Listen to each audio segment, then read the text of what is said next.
Black Star Network is here. Hold no punches. I'm real revolutionary right now. Support this man, Black Media. He makes sure that our stories are told. Thank you for being the voice of Black America, Roland. Stay black. I love y'all. All momentum we have now, we have to keep this going. The video looks phenomenal. See, this difference between Black Star Network and Black-owned media and something like CNN. You can't be Black-owned media and be scared. It's time to be smart. Bring your eyeballs home. You dig?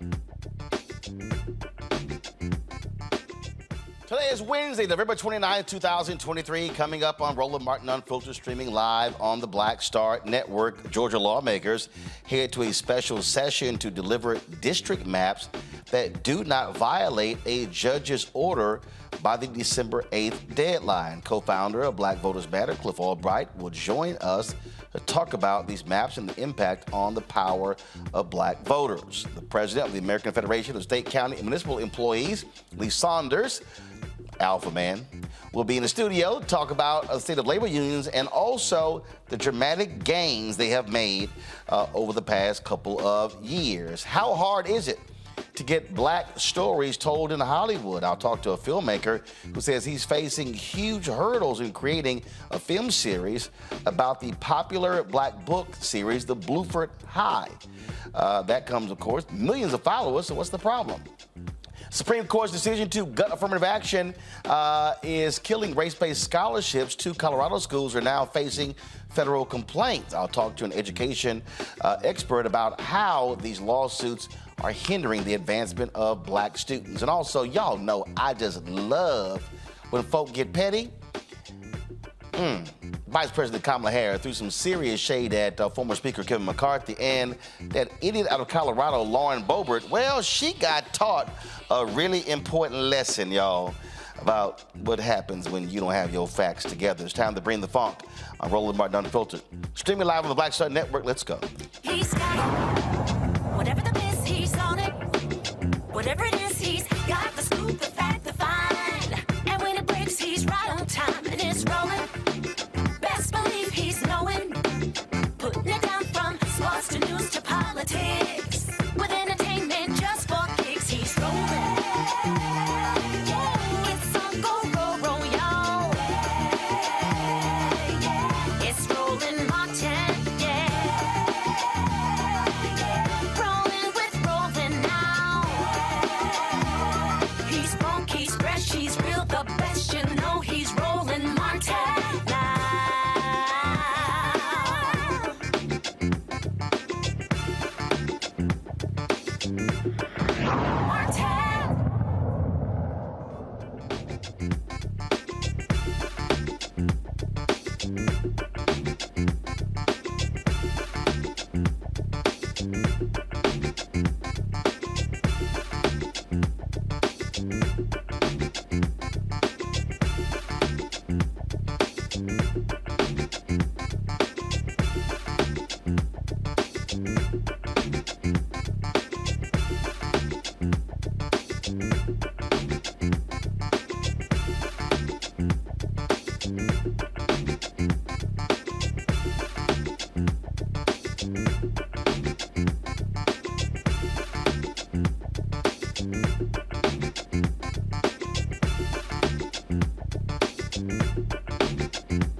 The battle over black power continues. In Georgia, lawmakers begin a special session to redraw the state's political maps after a federal judge ruled that the current district lines illegally dilute the power of black voters.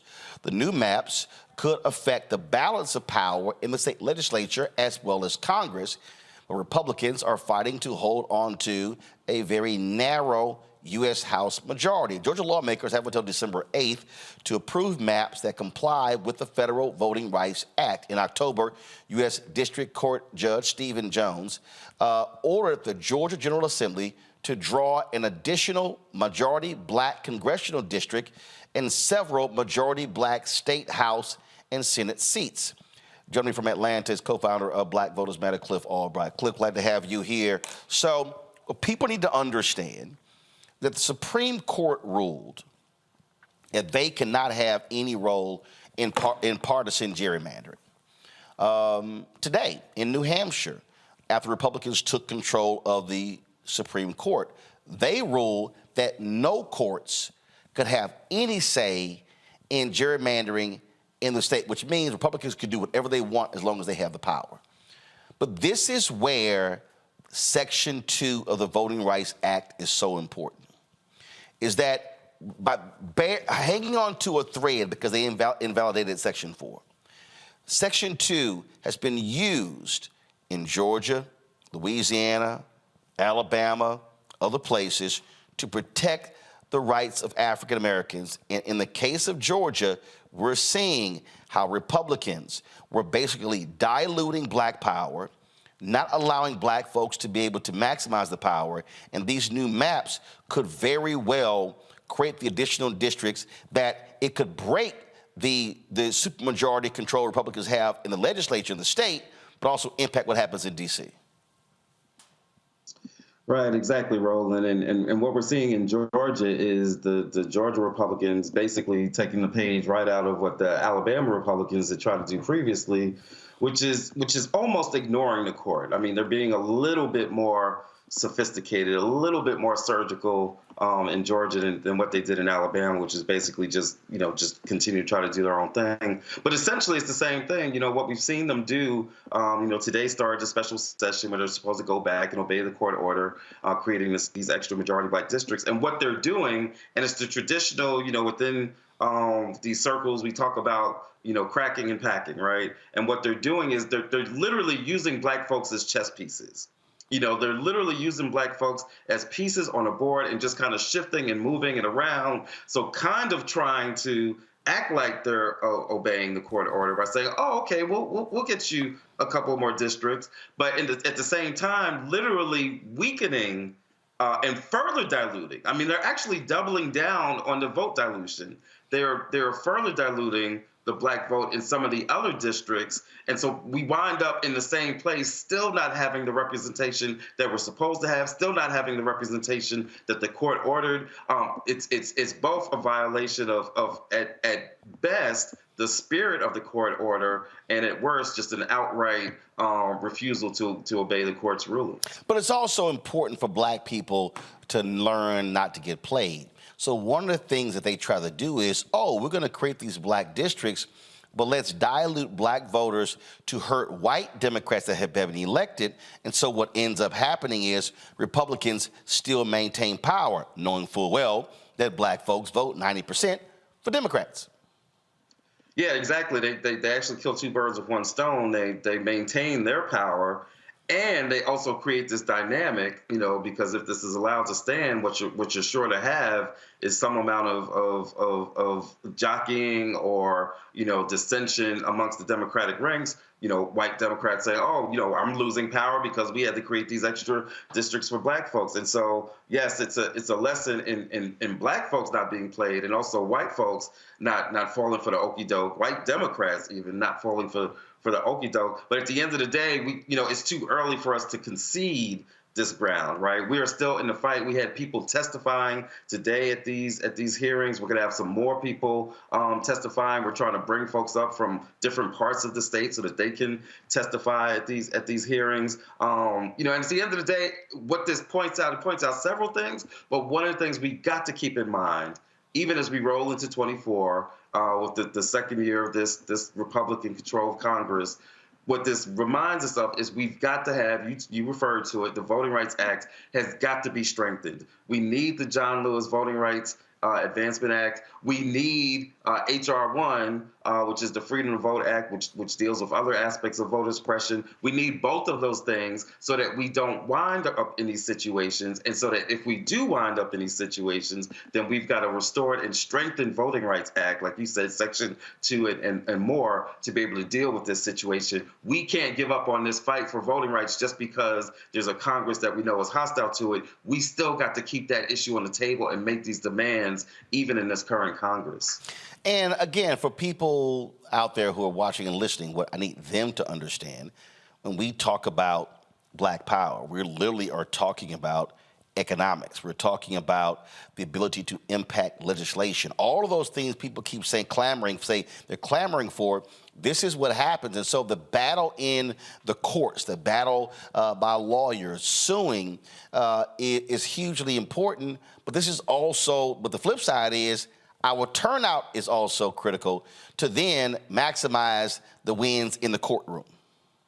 Exactly. Our turnout is important for a couple of reasons. In some cases, it's directly important for some of these judge races. You got all kinds of judge positions all across the country, many of which are actually elected positions. So turnout is important directly for these judges. But our turnout is also important for these positions like the presidency that appoints many of these judges. Let's keep in mind that this Georgia case was decided by a federal judge. This administration, I've had my critiques, around voting rights and some other issues, but let's be clear. This administration has appointed a record number of judges, judges of color, including black women, including a Supreme Court justice named Ketanji. These are not matters of just, and it's not just that they've appointed black folks from different perspectives than the usual. Public defenders, defense attorneys, civil rights attorneys, right? And so who is in this administration, who is in the presidency matters. If the orange man gets to go back and remember 95% of the people he appointed were old white males or young white males, but were white males. These appointments to these courts, to these judge positions matter. They decide on issues like voting rights, like police accountability and immunity, qualified immunity, like affirmative action that you talked about in your intro. Who's in these positions matter. Who we elect to make these appointments matters. That's why that we've got to come out and vote in these elections up and down the ballot. Absolutely. Cliff Albright, man, we surely appreciate it. Keep up the good fight. Thank you, Roland. All right, folks, going to a break. We come back. We'll chat about this with my panel also. We'll talk about so many other aspects, again, of public policy. How we need to understand the chess pieces that are being moved all across this country, and they are particularly moving black people on the board to try to negate us as much as possible. You're watching Roland Martin Unfiltered right here on the Black Star Network. Grow your business or career with Grow with Google's wide range of online courses, digital training, and tools. Gain in-demand job skills with flexible online training programs designed to put you on the fast track to jobs in high-growth fields. No experience is necessary. Learn at your own pace. Complete the online certificate program on your own terms. Stand out to employers, get on a path to in-demand jobs, and connect with top employers who are currently hiring. Take one professional career certificate program or all 6. Earn a Google Career Certificate to prepare for a job in a high-growth field like data analytics, project management, UX design, cybersecurity, and more. All professional career certificate programs must be completed by December 31st, 2024. Scan the QR code to complete the application. There are 1,000 scholarships available. Grow with Google and J. Hood and Associates. Be job ready and qualify for in-demand jobs. When you talk about blackness and what happens in black culture, we're about covering these things that matter to us, speaking to our issues and concerns. This is a genuine people-powered movement. There's a lot of stuff that we're not getting. You get it, and you spread the word. We wish to plead our own cause. Too long have others spoken for us. We cannot tell our own story if we can't pay for it. This is about covering us. Invest in black-owned media. Your dollars matter. We don't have to keep asking them to cover our stuff. So please support us in what we do, folks.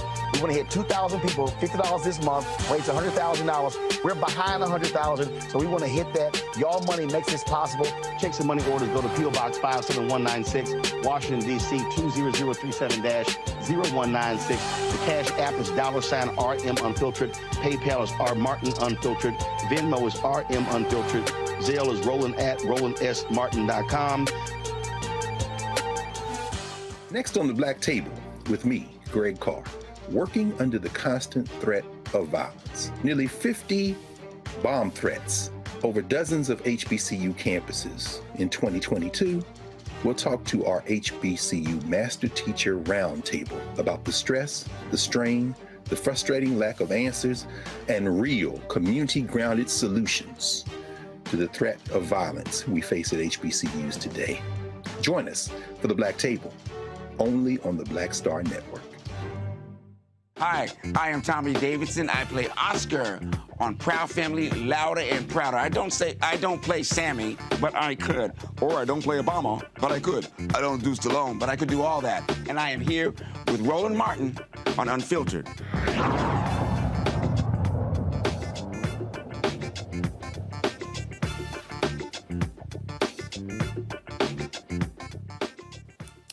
All right, folks, introducing our panel for today. Robert Patillo, host, People, Passion, Politics, News and Talk 1380, WALK out of Atlanta. Rebecca Carruthers, Vice President, Fair Election Center, Washington, D.C. Scott Bolden, attorney, former chair of the National Bar Association D.C. Chamber of Commerce's Political Action Committee is also out of D.C. Glad to have all three of you here. Robert, I'll start with you.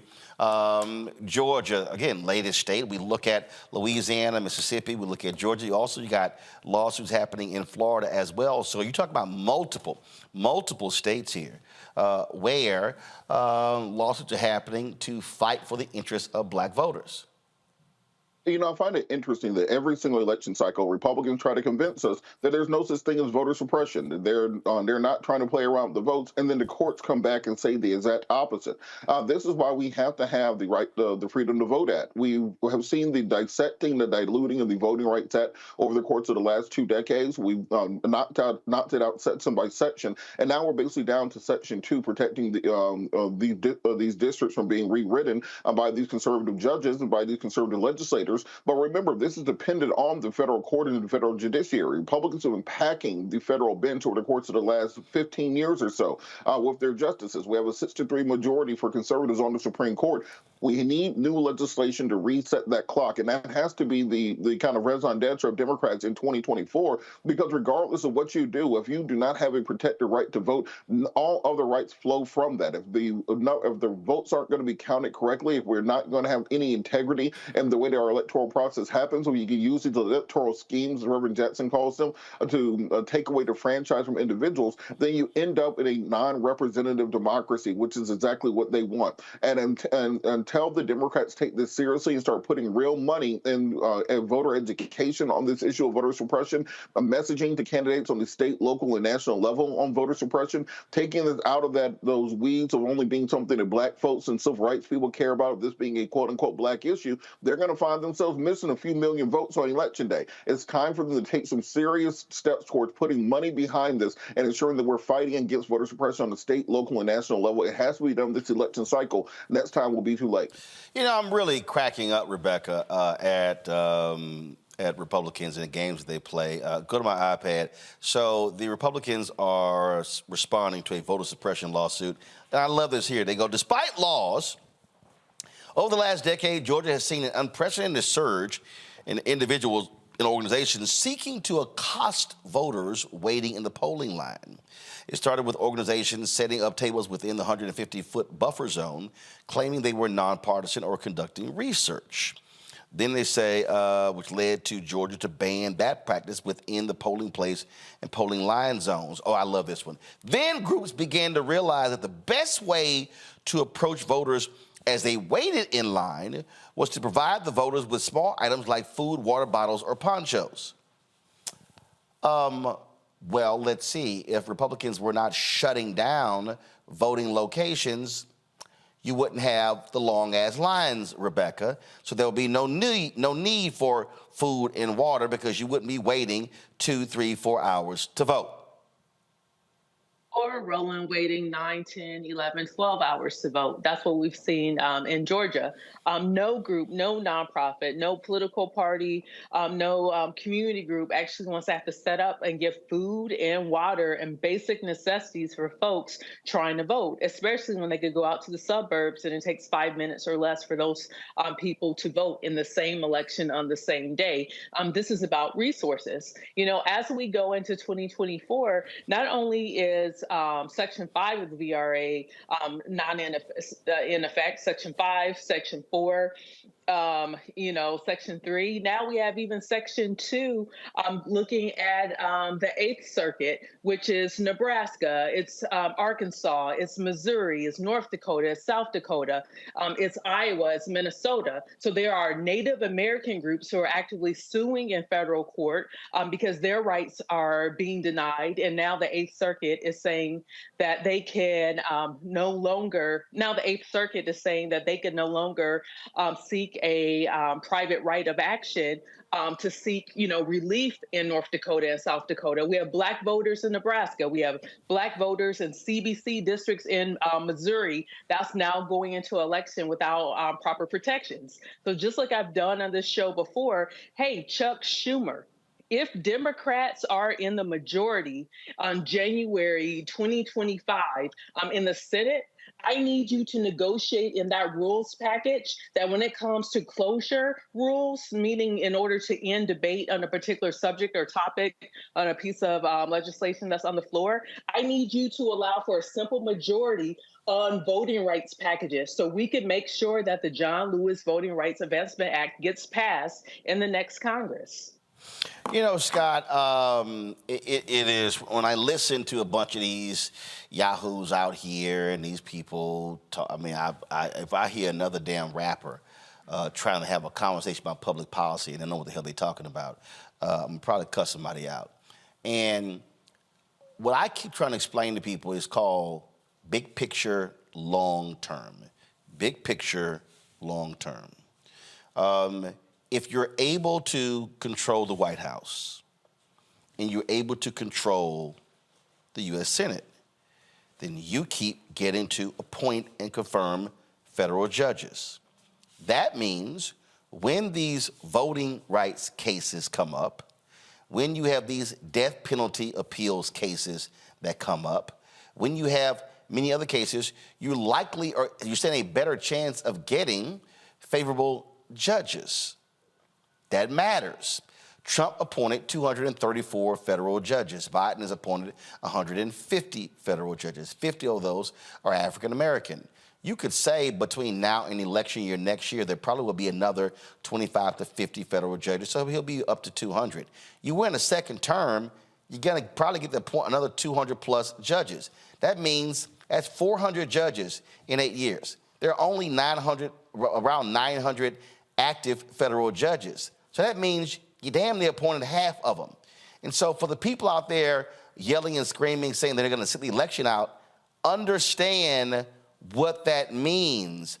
All of these things are connected. Who hears cases has a direct role in how these judicial decisions are coming down. Scott. Scott, you on mute? Yeah. See, you can't trust these Capitals at all. Here we go. You got that alpha shit on. Don't hate. It's confusing. It's confusing. It's not confusing. You know Alpha's your daddy? Plus, Founders Day is on Monday. No damn alpha. He was an independent. Anyway. Run your mouth. Run your mouth. The point is, you're right, those 400 judges, and if you look at since 2015 or 16, when Trump was elected, the federal judiciary, while he appointed 200 or more, the federal judiciary has been pretty strong for us in regard to these Voting Rights Act cases. Supreme Court certainly hasn't been, but they have. You appoint another 200, right? You got a shot because these courts are demanding that these states redraw these districts the right way. And for your listening audience, let me be real clear.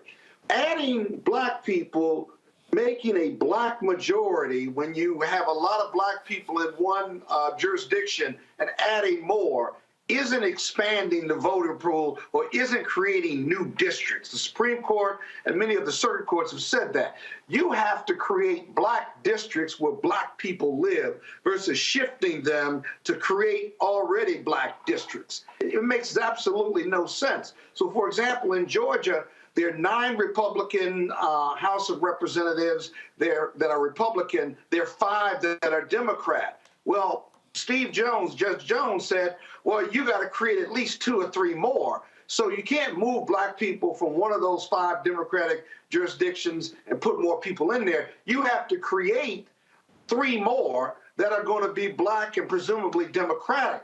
Republicans don't want to do that because they want to maintain a 9-to-5 advantage in Georgia, by way of example. And the only way they do that under Judge Jones's order is you get rid of Lucy McBath's district because that's not a majority black district, but she was able to cobble together enough Democrats and Republicans and independents to win. So watch Georgia, not so much what the legislature does, but what their plan is and how Judge Jones reacts to it. It'll be very important because Louisiana, Texas, and Arkansas and Alabama, they're watching what's going on in Georgia and listening to what the circuits are saying. And that'll be a model for the other Republican red states to not have to go back to the Supreme Court or not to defy what these circuit courts are telling these red states. Well, look, my goal is simple. I'm just trying to get black folks to be thinking strategic and to understand, again, why we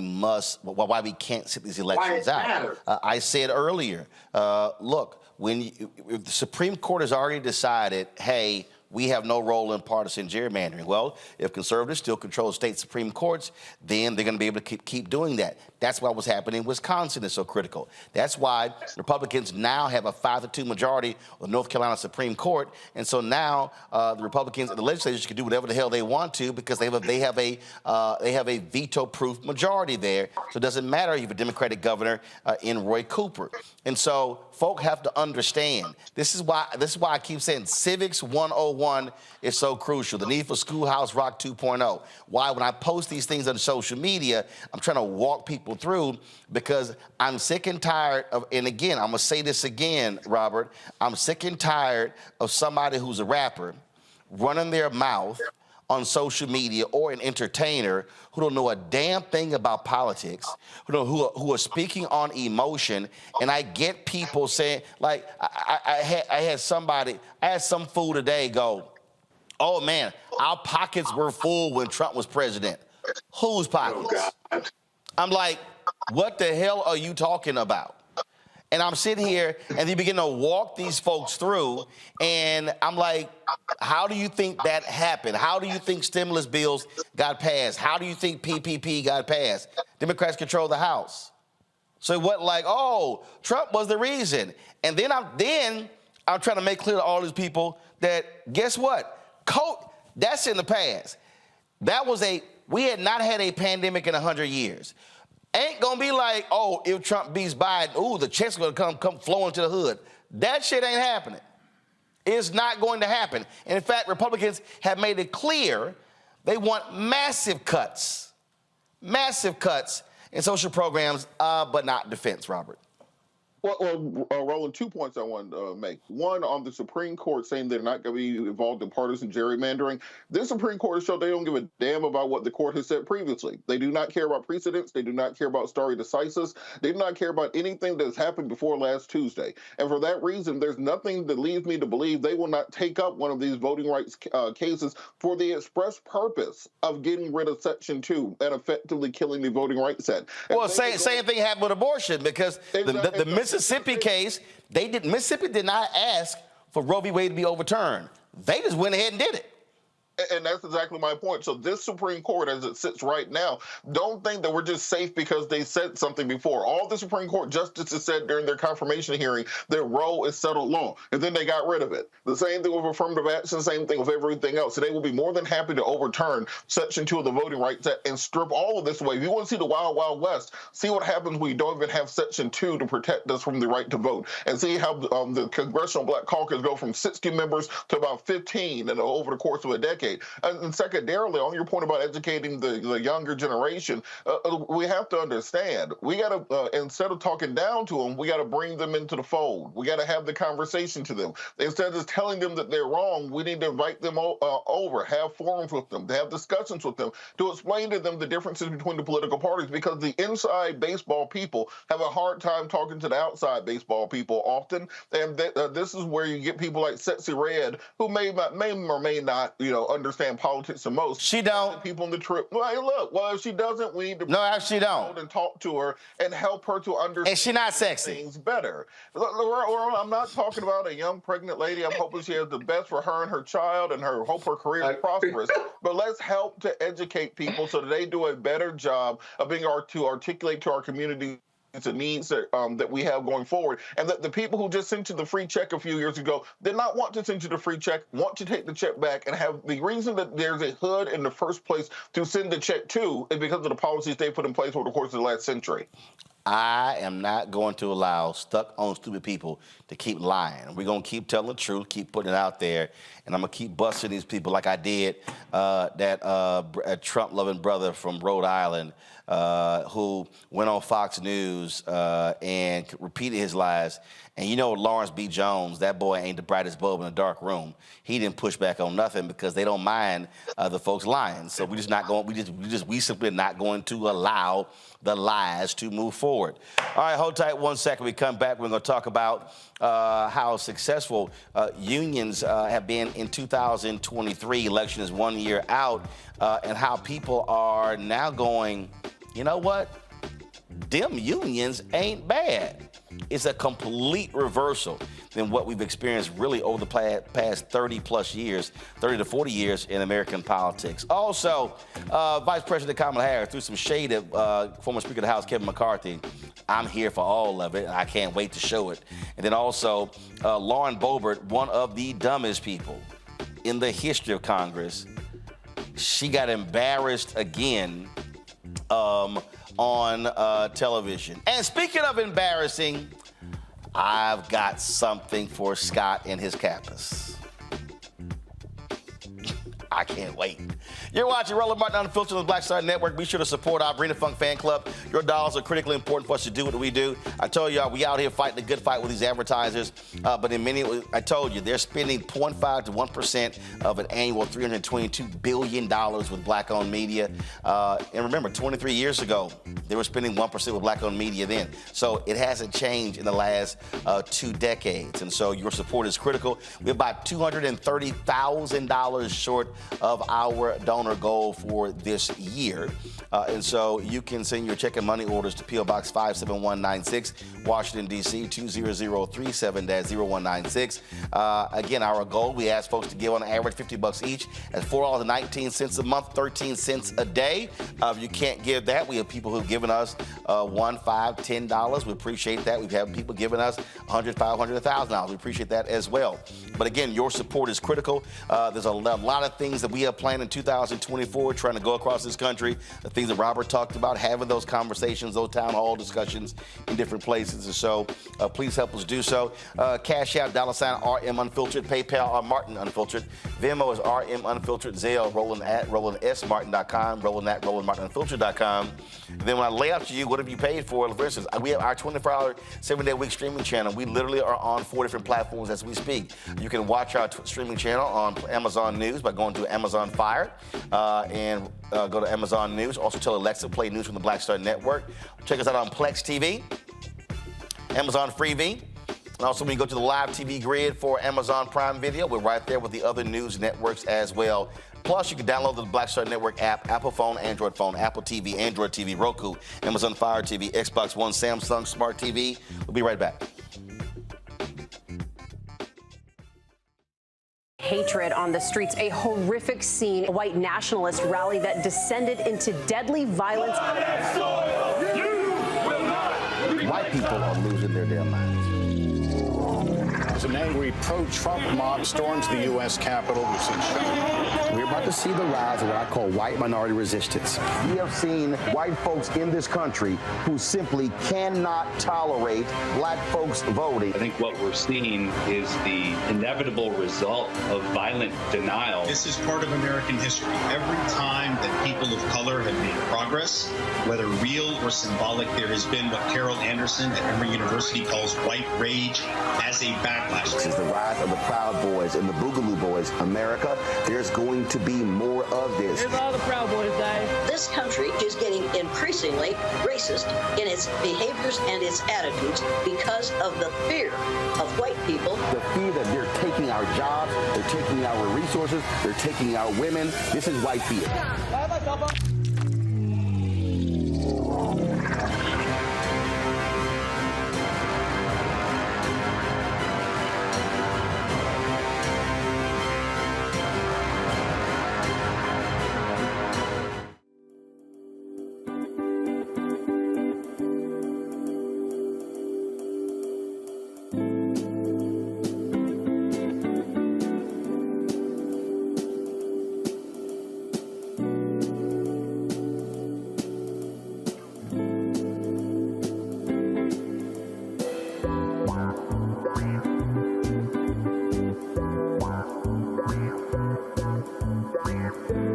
I'm Dee Barnes, and this week on The Frequency, we talk about school to prison pipeline, book bans, and representing for women's rights. The group Moms Rising handles all of this. So join me in this conversation with my guest, Monifa Bandelli. This is white backlash. This is white fear that happens every time Black people in the United States help to walk the United States forward towards what is written on the paper. Right here on The Frequency on the Black Star Network.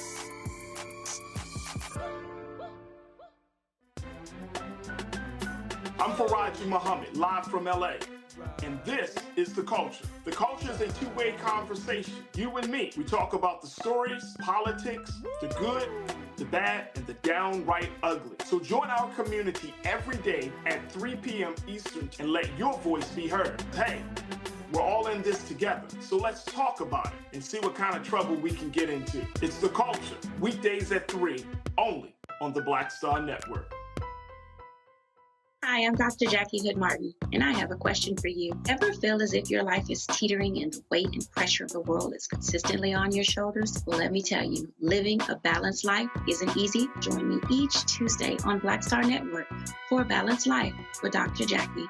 We'll laugh together, cry together, pull ourselves together, and cheer each other on. So join me for new shows each Tuesday on Black Star Network, A Balanced Life with Dr. Jackie.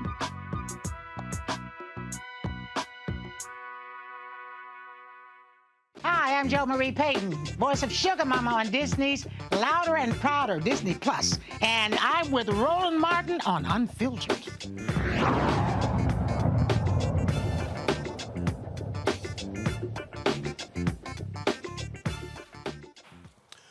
Unions have been in the news as of late. We saw 2 major strikes in the SAG-AFTRA. Actually 3, SAG-AFTRA, Writers Guild, plus the United Auto Workers. They averted a strike of the casino workers in Las Vegas by reaching a deal. What you're also seeing in 2023 really has been a continuation of a resurgence, if you will, in unions since that Supreme Court Janus decision, where many people thought that that was actually going to curtail unions in a huge way. So the question now is, what does 2024 look like? Joining us now is Saunders. He's president of the American Federation of State, County, and Municipal Employees. Lee, glad to have you here, and happy Founders Day. Sorry, Scott, it's another alpha. I know it's hard for you to get used to this, but when we typically talk about leaders, Scott, they're alphas. That's right. See, that's why you cover your face right now. Oh God! I'm sorry. We didn't choose a youth group. Well, you just don't have any leading Kappa men on, other than the House minority leader. You do that, but there are a lot of great Kappa men out here. It's all love, dog. It's all love. Well, you said I don't have a lot of great leading Kappa men because there are a few Kappa men leading. All right, let's. Oh yeah, I will be real petty. Lee, 2023 has been a significant year for labor unions. It's been a very powerful year. It's been a year where workers understand the importance of having a seat at the table, to having collective bargaining rights, to being represented collectively by a union so they can fight that good battle every single day. And you're seeing a lot of victories in 2023. The auto workers, a huge victory there with the big 3. Won a huge strike with huge benefits coming down to those workers who went on strike for a long time. As a matter of fact, Roland, I traveled to Toledo, Ohio, and stood with those workers at a Jeep plant, outside that Jeep plant, where we brought in our AFSCME sisters and brothers, and CWA came and other unions came, and we wanted to show support for that strike, because this was not only their strike, it was our strike, and it was working people's strike. And you've got that kind of energy that exists in this country today, and we've got to take complete advantage of it. People want to have a seat at the table. Make no mistake about it. One of the things the auto workers did, though, that I thought was important, they showed how much these CEOs were making. And what we're seeing the numbers just simply don't lie. We have seen this massive gap in terms of pay, in terms of workers in executives. And I remember watching some of those CEOs, they were not happy, but they were like, okay, let's show the 30, 40, 50 million dollars, 75 million, 100 million dollars. Then when you see these people, there was an Australian, we showed it on here, there was some dude in Australia who was complaining that workers have too much power. And he was saying we needed unemployment to go up by 5 points, whatever, because workers were making too many demands. We saw the same thing happening here in this country when inflation was high. People like Larry Summers and others who were saying, oh, we need to have higher unemployment, which to me was the dumbest thing in the world, because they were mad that people were saying, I'm not getting paid enough money. Well, let me just throw out a couple of facts, okay? The average CEO makes 350 times more in this country than the average worker. Which was not the case in the early 70s. In the 60s, it was 26 times. 26 times the average worker versus 350 times right now in this country. Workers are pissed off, and they're angry, and they're mad. And they understand the importance of having that collective voice, and they're standing up. And they're saying enough is enough. And if we've got to take it out on strike, that's exactly what we're going to do. You saw it with the UAW. You saw it with Kaiser, the Kaiser workers, the hospital chain.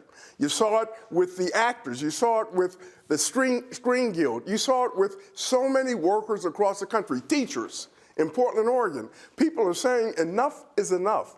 This is not a fair system, and we've got to make our voices heard to fight back like never before, and that's exactly what's happening, and you're going to see that momentum continue in days and years down the road. I think one of the things that, I mean, again, and those of us who are old enough to understand, when you talk about Reagan comes in, and then, I mean, you had this firing the air traffic controllers, this whole targeting of demonizing union workers, using examples, oh, this person barely working, getting paid. And people bought into this idea of, oh, that's what's hindering us from being able to be rich as well. Then all of a sudden, they start seeing people making more demands on work more with less. Oh, but you're going to get paid less while these executives are getting paid more. This is from, go to my iPad, this is from Gallup. This is a poll that Gallup did. And it said that 67% of Americans now approve of labor unions. Y'all have not seen those numbers in a long time, probably before I was even born. I mean, that's how much we've seen things change. Go back to the iPad, folks. And what you see here, in 2018, in perceptions that unions in the country will become stronger in the future than they are today, a third of Americans, 34%, believe this today, compared with 19% 5 years ago. And then, and so it shows right here, folks, you see the chart right here from the 1940s present day. So it went up to 71%, it dipped to 67%, but the last time it was in the 70s were between 1940 and 1965. That just shows you that workers are ready to have that voice. They're ready to organize. They are searching for unions so they can have that voice and that seat at the table. I'm going to give you another statistic that is extremely important. 88% of young people believe that unions are absolutely necessary in the economy of today. And they are leading the way in many cases with these organizing campaigns that we've got going on. And it's just not about the strikes that are taking place and the victories that we've had at the bargaining table, but it's the fact that there is growth within the union movement now. People are organizing. They want to be a part of the union. Our union, the American Federation of State, County, and Municipal Employees, we've had successful organizing campaigns in Nevada. We just organized 3,000 workers in New Orleans. We are organizing in the cultural sector, which means museums and art museums and zoos and libraries. We're having huge victories in those areas. Unions within the AFL-CIO and outside of the AFL-CIO are experiencing growth because people want to be a part of something that's bigger than themselves. Is it also because, we discussed this before, is it also because after that Supreme Court decision, in that Janus case, which was Janus versus AFSCME. Unions stopped being lazy. I mean, they had to work. I mean, they had to go out and make the case and explain to people, because when you've been demonized for so long, the word labor unions essentially became a cuss word in a whole lot of places. Folk had to go, as you said before, go back to basics and explain to people what they do. Yeah, we had to do it within my own union, and other unions did the same thing. You know, the easiest thing that we can do, but sometimes it's very hard, is to hit the ground, knock on those doors, meet those workers at the work sites, sit down, and not only just talk to them, but listen to what they've got to say. And then we can talk about the union advantage of being a part of a union and how that improves workers' lives all over the country. We did that. We had 1 million individual conversations, face-to-face conversations with our members and potential members after the Janus case to continue to grow our union and to make that kind of connection. And other unions have done the same kind of thing. It's about connecting with people. And once you connect with folks and you listen to what their issues are, and what they believe in and what they don't believe in, then you can craft a message around that. But they get the point, and they understand the importance of having that collective voice, and that's what we've got to continue to do in the future. And that decision came now October 2017. Guys, go to my iPad, you'll see that was a Supreme Court decision right there. You have, obviously, you have the election that's coming up next year. And again, I spend lots of time trying to explain to people how you have to connect the dots. And the reality is there's a direct correlation between support for unions and also who's in power. Historically, Republicans are against unions, except if you're the trade folks. But again, and that's always been, so especially you see that in Ohio, in terms of how the game is played. In the past, how they've sort of gone after the Teamsters, but then also made other decisions. You saw President Joe Biden go down to Michigan, stand with the auto workers as well. People were ripping him when the railroad folks, when they went on strike, but that actually was later negotiated a better deal. And so the thing here is when I'm trying to explain to people how crucial next year is, I'm trying to get people to understand a lot of the policies, a lot of the things that you're seeing, many of them, if Trump and Project 2025 and all these people, if they take control of the White House, take control of the United States Senate, it's a whole bunch of stuff that will not be happening because they are absolutely dead set against a lot of these gains. There's no question about that. And one of the important things that we're doing is when we're knocking on those doors and when we're talking to our members and potential members and organizing new workers, we not only talk about the power of being in a union, but we talk about how we as working people can come together and fight for what we believe in. And the only way that you do that is through the political process.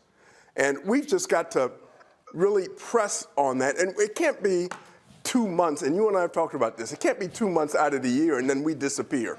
It's got to be every single day. I told the White House, talking with folks and I told the White listening to what January to July. It's every single day. Should be on, I said it should be engagement and where you explain, I said, I can't tell you to vote if you're not registered. I can't get you to register unless I enlighten you and educate you on, one, what has been done, two, what needs to be done, and three, what can be done if certain folk don't win.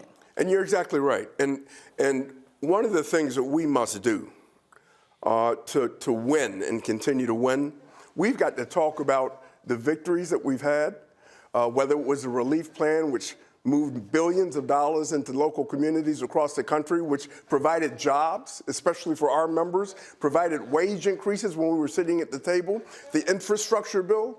We've got to talk about that, the reduction in prescription drug prices. We've got to say these things are happening. This has happened. This has been done. But we can't make the mistake of saying, so, okay, we did a good job, because the job ain't over, man. Right. I mean, we've got to continue. We've got a lot of work to do. And when you approach it in that manner, saying, we've been able to do good things, and we've organized and mobilized and educated our communities, but guess what? We've still got a long way to go. But you've got to stick with us in order to take it to that next level. And we can't move off of that. When you talk about the economy being strong, that's the wrong approach, because many people will say, right, are you nuts? I mean, look at gas prices, look at food, okay? Look at apartment rents, look at mortgages, things of that nature. And they're right, they're feeling it. That's something they feel every single day. But you've got to identify the progress that we have made and saying that we've got to continue to deal with the issues that confront you.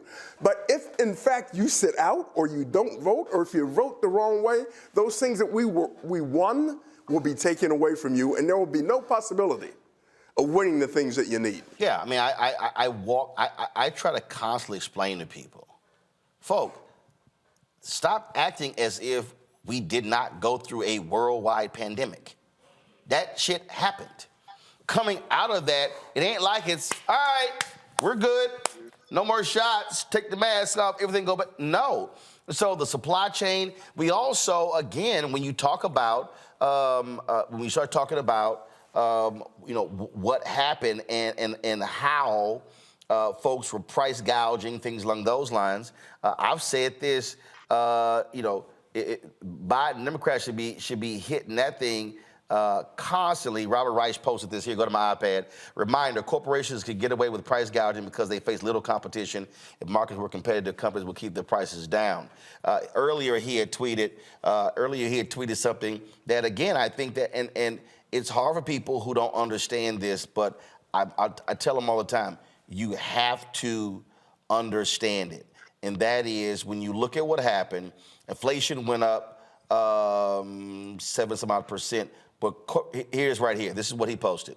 Inflation rose 14% between July 2020 and July 2022, but corporate profits rose 75% over those 2 years, 5 times as fast as inflation. Connect the dots. That's all you've got to do is connect the dots. So when you complain today about food prices, housing prices, gas prices, connect the dots. And when you do that, people get it, and you'll see them. They'll start shaking their heads. But you've got to have that conversation with them, because there's a lot of confusion. Right. And there's a lot of anger still out there because people are still hurting. But you've got to talk about the successes that we've had and the challenges that we face and how we deal with those challenges in a constructive way. Before we going out to break, we talked about that UAW battle. They're not done, and so they made it clear what they actually want to get more in terms of those record profits. Going to a break. This is one of the videos from UAW. Come back, panel. You got questions for Lee, so we'll have y'all in just a second. I'll be right back. When I play. So this is what UAW put out about 3 hours ago. You're watching Roland Unfiltered, the Black Star. If you're an auto worker in this country, it's time to stand up. Everywhere you look in the auto industry, corporate profits are soaring and workers' wages are falling behind. We've shown the world that this industry is harming workers and consumers to the benefit of company executives and the rich. And it's time that the working class did something about it. But it's not just the big three. It's across the auto industry. CEOs are raking in billions while auto workers' real wages are falling. Car prices are through the roof, but workers can't afford to buy the vehicles they make. Wall Street is making a killing, but our communities are being left behind. Tesla is set to announce their third quarter results, but that they still aim to keep annual target deliveries of 1.8 million vehicles for the full year. Rivian boosting its full year production. The company also second quarter revenue coming in better than the street was looking for. But what about the other automakers? Let's talk about Toyota, Honda, Hyundai, Nissan, Subaru, and Mazda. The Japanese and Korean six made nearly twice as much as the big three in the past decade. A whopping $470 billion in profits, $500 billion, with over 40% of their revenue coming from their North American operations. Don't auto workers at Toyota, Honda, Hyundai, Nissan, Subaru, and Mazda deserve a record cut of those record profits? And how about the German three? Volkswagen, BMW, and Mercedes. They've made almost the same as the Japanese and Korean companies, $460 billion in the past 10 years. Do Volkswagen, BMW, and Mercedes workers not deserve their fair share of this booming auto industry? Big three auto workers at Ford, General Motors, and Stellantis just won big raises, more job security, and cost of living adjustments for one simple reason: they're organized. Without a deal, automakers went on strike at midnight. With targeted strikes at 3 facilities, a Ford plant in Michigan, a GM plant in Missouri, and an Ohio plant for Chrysler owner Stellantis. The UAW was underestimated the whole way because when the game was over, it was just a real beatdown. The workers win. So all the auto workers out there working without the benefits of a union, now it's your turn. Since we began our stand-up strike, the response from auto workers at non-union companies has been overwhelming. Workers across the country, from the West to the Midwest, and especially in the South, are reaching out to join our movement and to join the UAW. So go to uaw.org/join. The money is there, the time is right, and the answer is simple. You don't have to live paycheck to paycheck. You don't have to worry about how you're going to pay your rent or feed your family while the company makes billions. A better life is out there. It starts with you, UAW.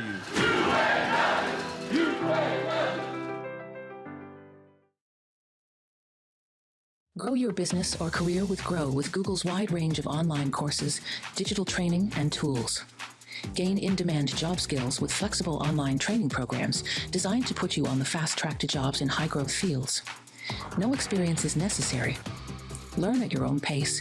Complete the online certificate program on your own terms. Stand out to employers, get on a path to in-demand jobs, and connect with top employers who are currently hiring. Take one professional career certificate program or all 6. Earn a Google Career Certificate to prepare for a job in a high-growth field like data analytics, project management, UX design, cybersecurity, and more.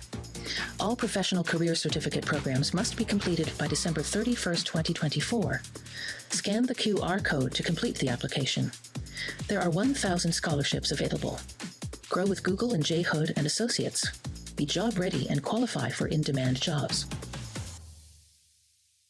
On the next Get Wealthy with me, Deborah Owens, have you ever had a $1 million idea and wondered how to bring it to life? Well, it's all about turning problems into opportunities. On our next Get Wealthy, you'll learn of a woman who identified the overload bag syndrome, and now she's taking that money to the bank through global sales in major department stores. And I was just struggling with 2 or 3 bags on the train.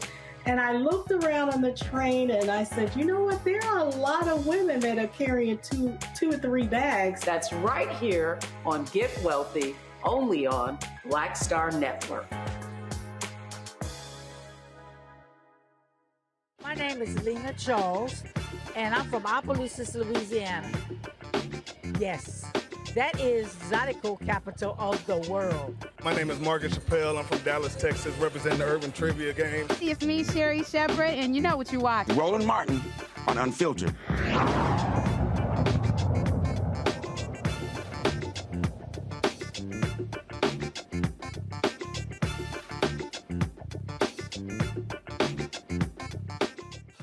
All right, folks, welcome back. We're chatting with Saunders, President, American Federation of State, County, Municipal Employees. Questions from the panel. Rebecca, you first. Hey, Lee, thank you so much for being on the show tonight. I have very fond and warm memories about growing up in a union household. My dad was a Teamster, and I oftentimes remember some of the holiday parties where they would let all the kids show up, say hi to Santa, and pick out a toy. The reason why I bring that up is that union jobs are good middle-class jobs. And one thing that I've noticed, there are certain sectors that are racially diverse, but then there are other certain union sectors, like some of the building trades, that's still largely white male. What are unions collectively doing to make sure that they have diverse members within their unions, diverse people actually getting these good, stable, middle-class jobs? Well, I want to challenge you just a little bit with the building trades, because I have worked very closely with them. They are doing quite a bit in the minority communities across the country, as far as apprenticeship programs and going to the high schools and talking with potential building trades members to enter these apprenticeship programs to come and work with those employers that have relationships with the building trades so that they can go through and graduate from those apprenticeship programs and have meaningful jobs, good paying jobs across the country. They are concentrating that effort in urban areas across the country. So I think people really have got to take a closer look at what they are doing. I would not disagree with you that in the past there were problems with the building trades, but they are really breaking that mold right now, and they're trying to do the right thing as far as bringing in minority applicants through the apprenticeship program so they can be a part of the building trades union. Well, I've been getting them for a long time, and because what I've been saying is there was an over-reliance on apprenticeship programs, and I kept saying, but it's people right now who are already skilled. So it's sort of like when we deal with corporate America, the folks want to come to us, they want to talk about internships. I'm like, no. I say, I get internships, but it's skilled people right now who need to be hired as well. Because that person, if they get an apprenticeship, it's going to take, 5, 10, 15 years for them to matriculate up. And so that's sort of, like I say, the trade folks ain't been happy with me for quite some time, but I've made it clear because we show, City College of Chicago did a big study, showed several $1 billion that Black Chicago was left out of because they were frozen out of those trade unions. But I think to Rebecca's point, what has to happen is again, as our workforce is getting more diversified, by 2039, we're only talking about 16 years. The majority of the workforce in America is going to be Black and brown. It's that way, yeah. So and those are again those are just critical, and so they have been pushed, and they should continue to be pushed. Heat, but I mean, you also got to give credit where credit is due as far as them trying to make the necessary changes and recognizing that they've had issues that they've got to deal with.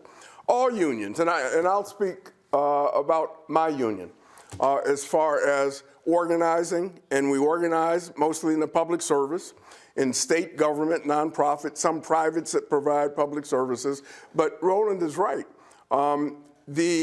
The potential job market and the future growth within the job market is going to come from people of color.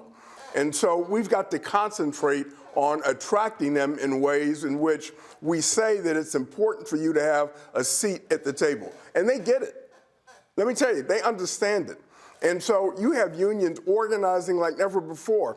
And I come from a background such as yours. My dad was a bus driver in the city of Cleveland. He was a proud member of the Amalgamated Transit Union. My mom was a community organizer, and then she became a union member when she went back to school with with Association of University Women, and she became a union member there.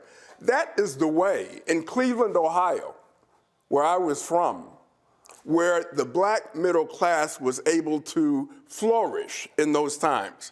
And you think about it back in those days in the 1950s and 1960s, I guess I'm kind of telling you what my age is, but that's when I was growing up. If you were living in Ohio and you had a lot of Black migration from the South to the Midwest and to the North, the good jobs that a lot of Black families had, it was either in the post office, it was driving the bus like my dad did, it was the UAW working at the plants, the many plants that were in Ohio, in northeastern Ohio and northwestern Ohio.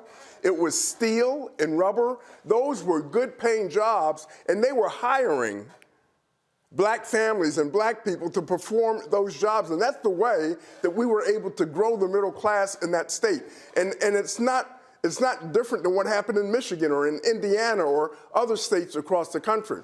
And what we've got right now is we've got to, because of the victories that we've had and the activism that is being shown by workers wanting to be a part of the union because they understand that that will benefit them in a way of having better wages, higher benefits, better pensions, better health insurance, having safety on the job.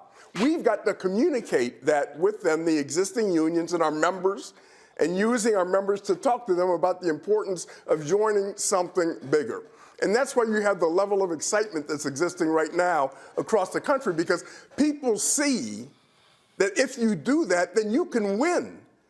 That you can win this battle, and you can turn the tide, and you can have that seat at the table, and you can receive fair wages and benefits. And that's what we've got to promote across the country.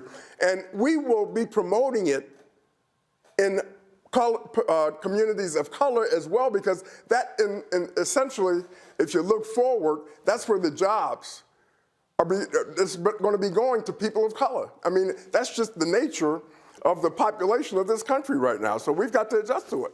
Robert? Thank you so much for that answer. And similar to Rebecca, I kind of cut my teeth in civil rights, starting with union organizing. I was organizing for the Student Labor Week of Action back in college, organized campus workers petitioning for better conditions and wages.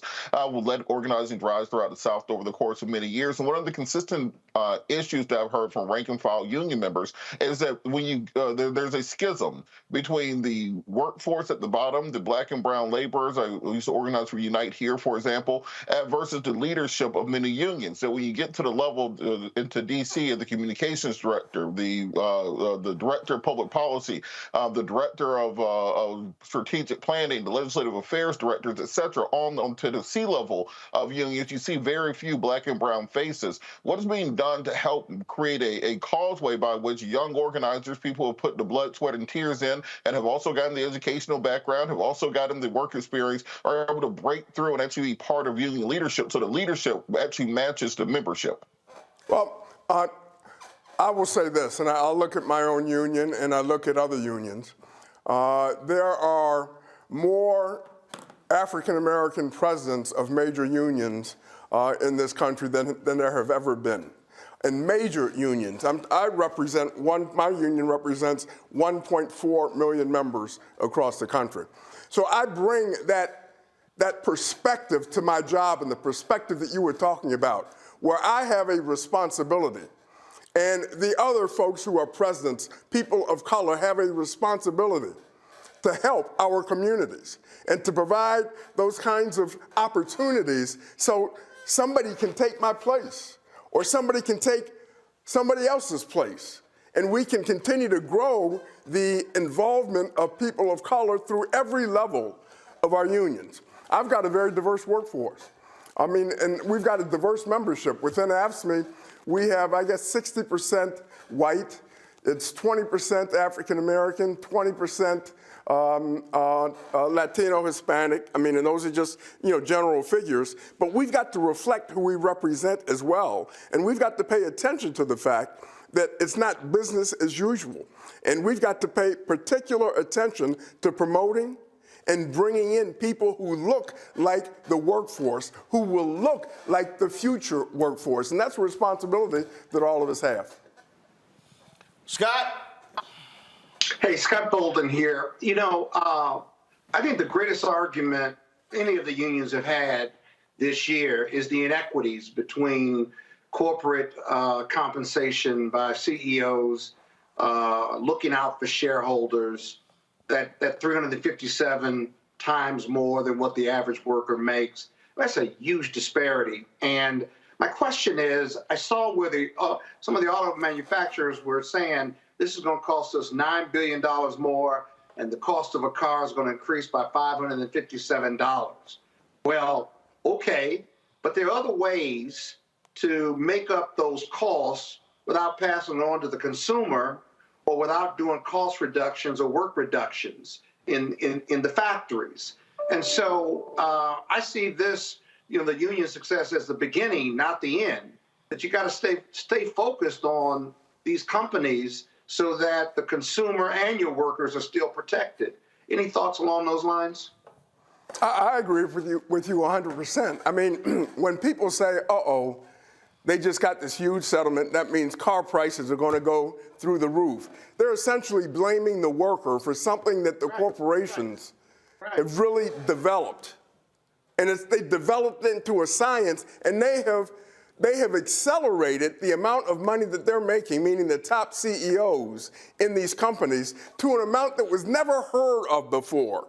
And we've got to start questioning that rather than saying workers deserve a piece of the pie. And we've got to fight for that piece of the pie. We've got to turn that argument to say, how much is enough for these greedy CEOs? And then not provide the necessary wages and benefits to their workers who are making the product. Well, the greedy CEO that are providing the services. And then the billions in stock buybacks. I'm sorry? And then the billions in stock buybacks, which only go to the investors and not to the workers. So we've got to put this in perspective. And we've got to talk about what they are doing to increase the prices of products or cars in this country. And it is just not true. And it's not fair to blame a worker who is just trying to make ends meet every single day. And when they get an increase through the collective bargaining process at the table, and then people say, oh, well, then the prices are going to go up. How come you aren't saying that when you look at the major corporations and with the CEOs who are making billions of dollars at the expense of working families across the country? That's just wrong. And we're going to fight that to tooth and nail every single day. Well, it is quite interesting. In fact, the folks at the AFL-CIO put this out, and so they put out a list of highest paid CEOs. You see Blackstone, and again, for all y'all people, keep it on there. For all y'all people, I know Pierre, you're waiting my next guest, but I need y'all to understand when we talk about connecting the dots, okay? So the highest paid CEO is Blackstone, Steven Schwartzman. Last year, he made $253 million. Guess who controls the federal government's pension fund? BlackRock, same company. Guess who is one of the biggest Republican donors? Steven Schwartzman. Then you go Alphabet, then you go Hertz. Hertz Global CEO, $182 million. Peloton, y'all love buying those Peloton bikes. That CEO made $168 million. Live Nation, a lot of y'all complaining about those ticket prices and the fees at Live Nation. Live Nation's CEO made $139 million. Oracle, $138 million. And then you keep going. Look, Apple, Tim Cook made $99.4 million. DocuSign, I know some of y'all go, DocuSign, really? I see your face, Rebecca. Rebecca like, huh? DocuSign? Yeah, the DocuSign CEO made $85 million. Yeah, the DocuSign CEO. All y'all who love Zoom, guess what? The Zoom CEO made $75.9 million. And remember AIG, who the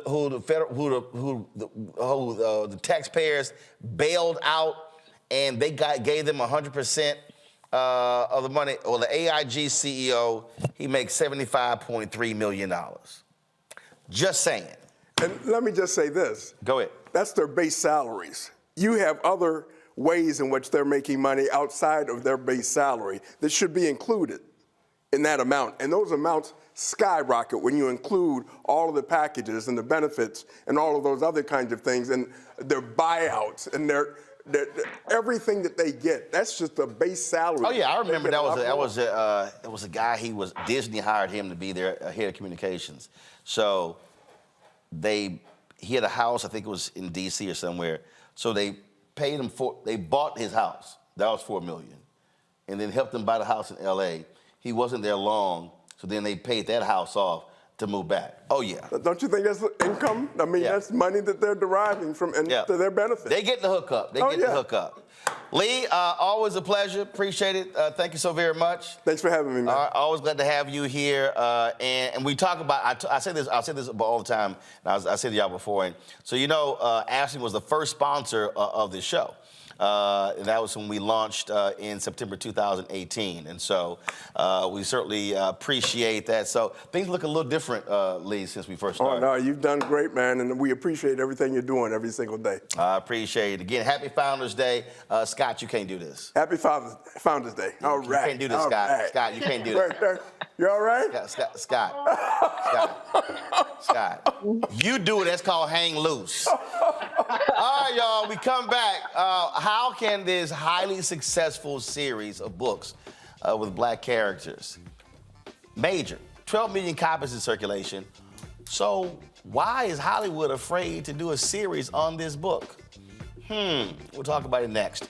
Also, a lot of shade from Vice President Kamala Harris to Kevin McCarthy. And Elon Musk spoke at a conference today, and I can't wait till I show y'all what he said to the advertisers who have problems with his anti-Semitic posts. Here's some choice words for them. Well, my message to those advertisers, why don't y'all come support black-owned media since he told y'all to F off? Oh, yeah, that's what he said. I'm going to show it to y'all. You're watching Roland Martin Unfiltered right here on the Black Star Network.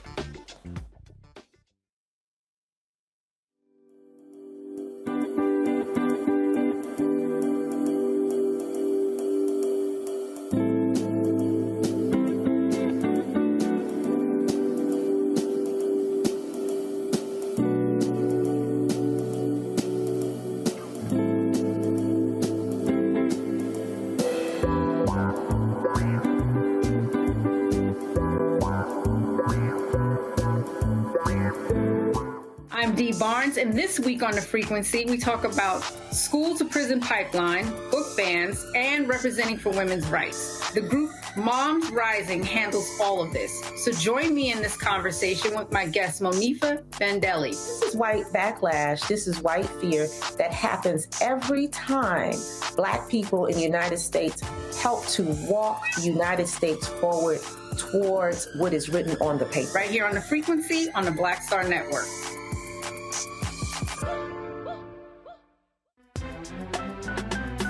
I'm Faraji Muhammad, live from LA.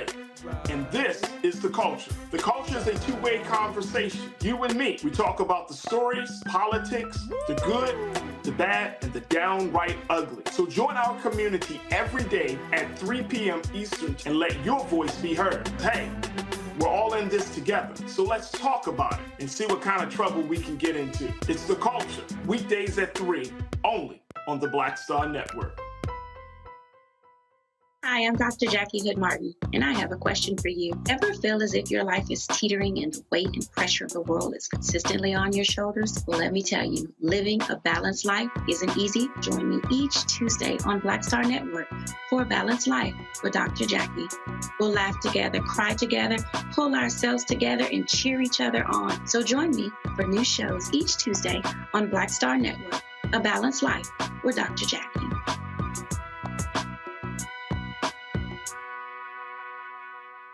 This is Essence Atkins. It's the Love King of R&B, Raheem Devon. It's me, Sherry Shepard, and you know what you watch. You're watching Roland Martin, Unfiltered.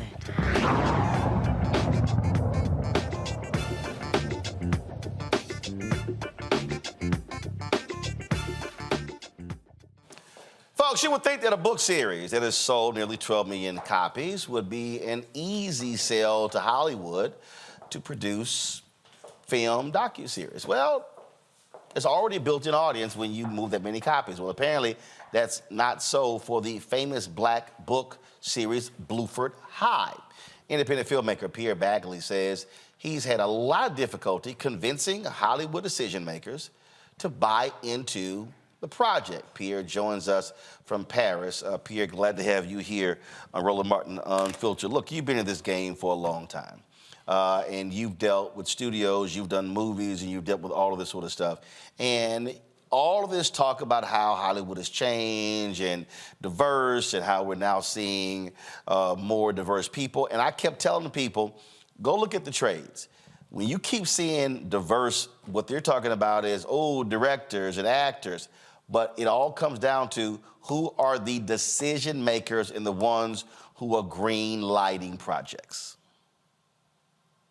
Hey, man, Roland, let me tell you something. First of all, man, I'm so very proud of you and so very honored to be on this show because I've known you for decades. And I was watching your show, and I really could have been a part of Lee Saunders, who is the people who really are holding it up with us. But this is the same subject. This is really about control and power and overcompensation, and basically we're not even part of the conversation. As Lee will tell you, that latest strike that they just solved around writing and actors, they didn't deal with diversity at all. And while you guys are holding it up on your end, Roland, and brothers like Lee and sisters doing labor and goods and products, ideas and stories stop wars. Ideas and stories create whole movements like Me Too and George Floyd, and we're talking about the Middle East and whose babies matter the most. It's because they don't know us. And as I have a saying, Roland, I say, when the world sees our children as their children, then they will stop the brutalization and the demonization and being afraid of them and shooting them and tasing them as soon as they see them because they look dangerous. Well, that's what Bluford's about. It's really not about me. I know I got my little Hollywood shit happening because that's what you guys expect, and I'm not talking about you, but you know what I'm saying. So when I could almost wish I could bring Lee back on here and say, brother, we need you in our side because, Roland, while you've always held it up, this is really an issue of the battle. All the hard goods, what about our ideas? Hollywood spent 100 years making us monkeys and buffoons and waiters and people who couldn't talk and all that shit. It was never true. And they never spent 1 second trying to rehabilitate us so that we could have like, for example, Roseanne, just a middle-class trailer park family.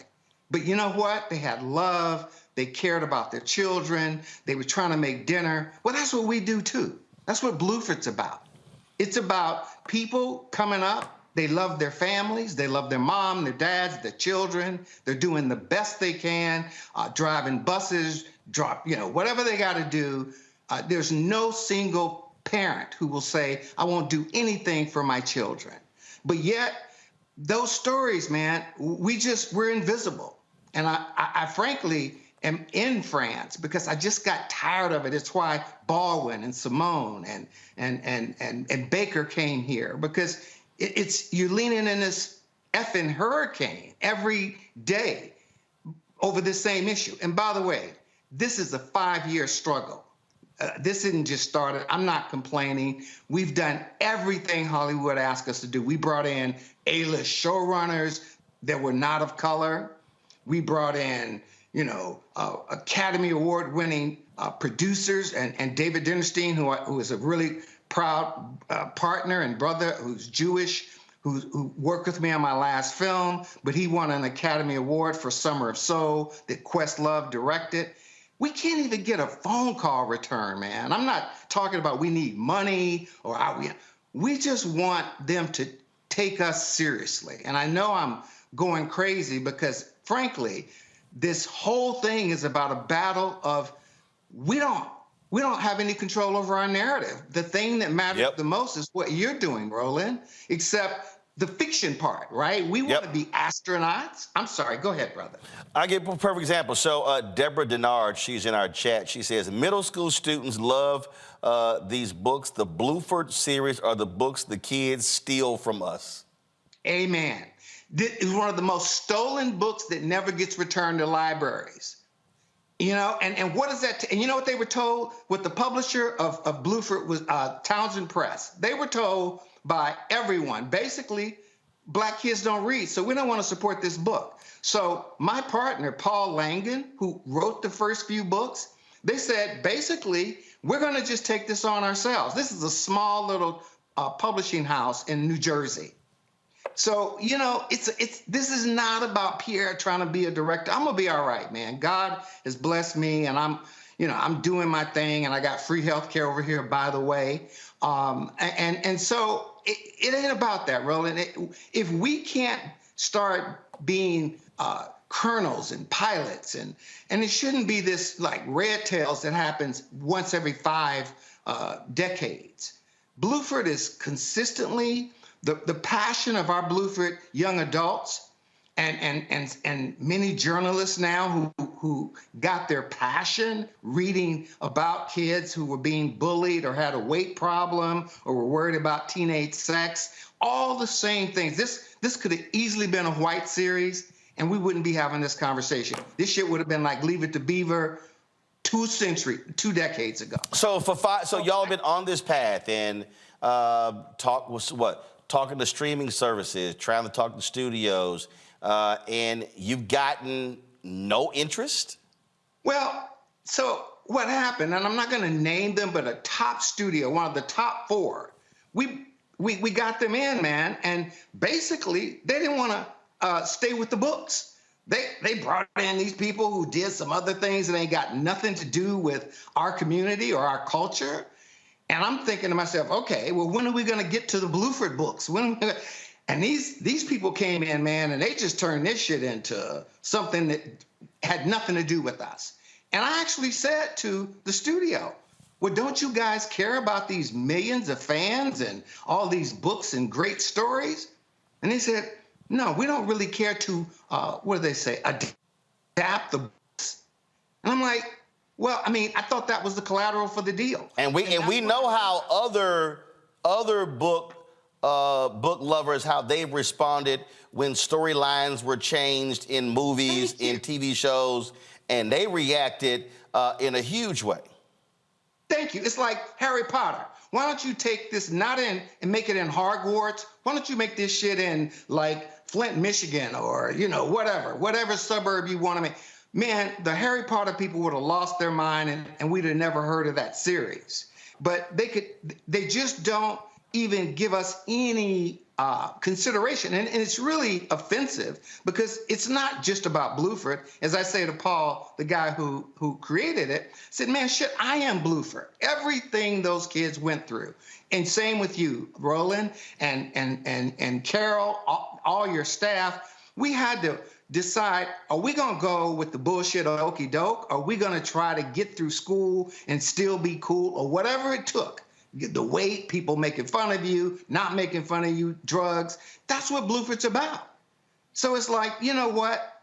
I've got to do this. My passion is about telling our stories. And if Bluford isn't our story, nothing is. But it's middle of the road. And you have, and one of the things, and I've got people in the chat, they're throwing out, hey, what about Tyler? What about Oprah? Not understanding that, again, and I had to keep reminding people, Oprah no longer owns OWN. That was a 50-50 deal. I think she still has maybe 2%. That's Warner Brothers Discovery. They own network, y'all. Tyler Perry did not buy BET. That story was a lie. I told y'all that whole deal. And even he said he was offended by the process when Paramount, in terms of how they did that. And the reality is, when you look at out here in the space, you've got upstarts like Mansa, you've got All Black out there. Even the streaming service Bob Johnson used to have, well, that was actually sold to AMC. So part of the thing that, Pierre, that people don't understand when we're having these conversations, they just automatically assume that, again, 50 Cent, he has these shows he's doing on a lot of different networks, but they don't have the infrastructure of a streaming service or a network. And that's the piece I don't think people understand when they just sort of just throw these names out and think, well, they can do it. But no, they actually are also pitching. And here's the deal. They're also telling some of them no. Ava DuVernay has pitched projects, and they've said no. And that's the whole point. It comes down to, you need a yes. Thank you. And here's the deal. You know, Bluford it's obvious, right? We don't have to pitch that too hard. We literally have 12 million books in circulation that are in schools and libraries. So if you just do the math and say, and this book started in 2001. So you literally have parents reading Bluford with their kids, and that's a true fact, right? And so our pitch should be kind of simple, because we're walking in there with the market. I'm telling you, Bluford, the nation, these young adults, these young professionals who grew up on it, they are there with us every day. I mean, we can call them, and I'm talking to them right now, and I guarantee you, when you look at your analytics, you're going to see a different market viewing this right now, because they're saying, yo, what about us? And I'm like, you know what? That's the question. And let me say something, man. I don't want to disparage anybody, but, you know, the pressure on us, Roland, is we're not doing a comedy or this shoot 'em up, you know, bad guy, bitches and hoes. They don't really want to hear it. And I get it. If if I had a choice between being in the business or not, then you really have to, do that. I mean, you know that. I mean, you made your own platform, brother, because you got tired of the bullshit. And that's what I'm saying. I'm like, we finally have IP that's real, talented actors, talented writers, and we've got a multi-million base. It could be as many as 50, 60 million people who are aware of this content. And you guys are treating us like it doesn't matter, and it's offensive. Like, honestly, if I come back on and I get a deal, I'll tell you exactly what my pay is, because if I do good work, I'm going to get paid, just like Brother Saunders said. I mean, fuck it, whatever that is, I'll get my piece. This is about a cop pulling over your son or daughter and treating them different than they would treat their son or daughter, even if they're on drugs, even if they're telling them to fuck off. They're not going to get slammed on the street and their face in the concrete and shit. Or if they try to fight back, they get shot. That's because they don't know our kids. And the reason why they don't know our kids, because enough people don't know about Bluford, which we know.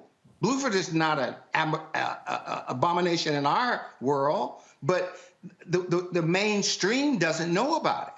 So my passion is, like I say, people are dying right now, particularly in our community, because we don't have hope.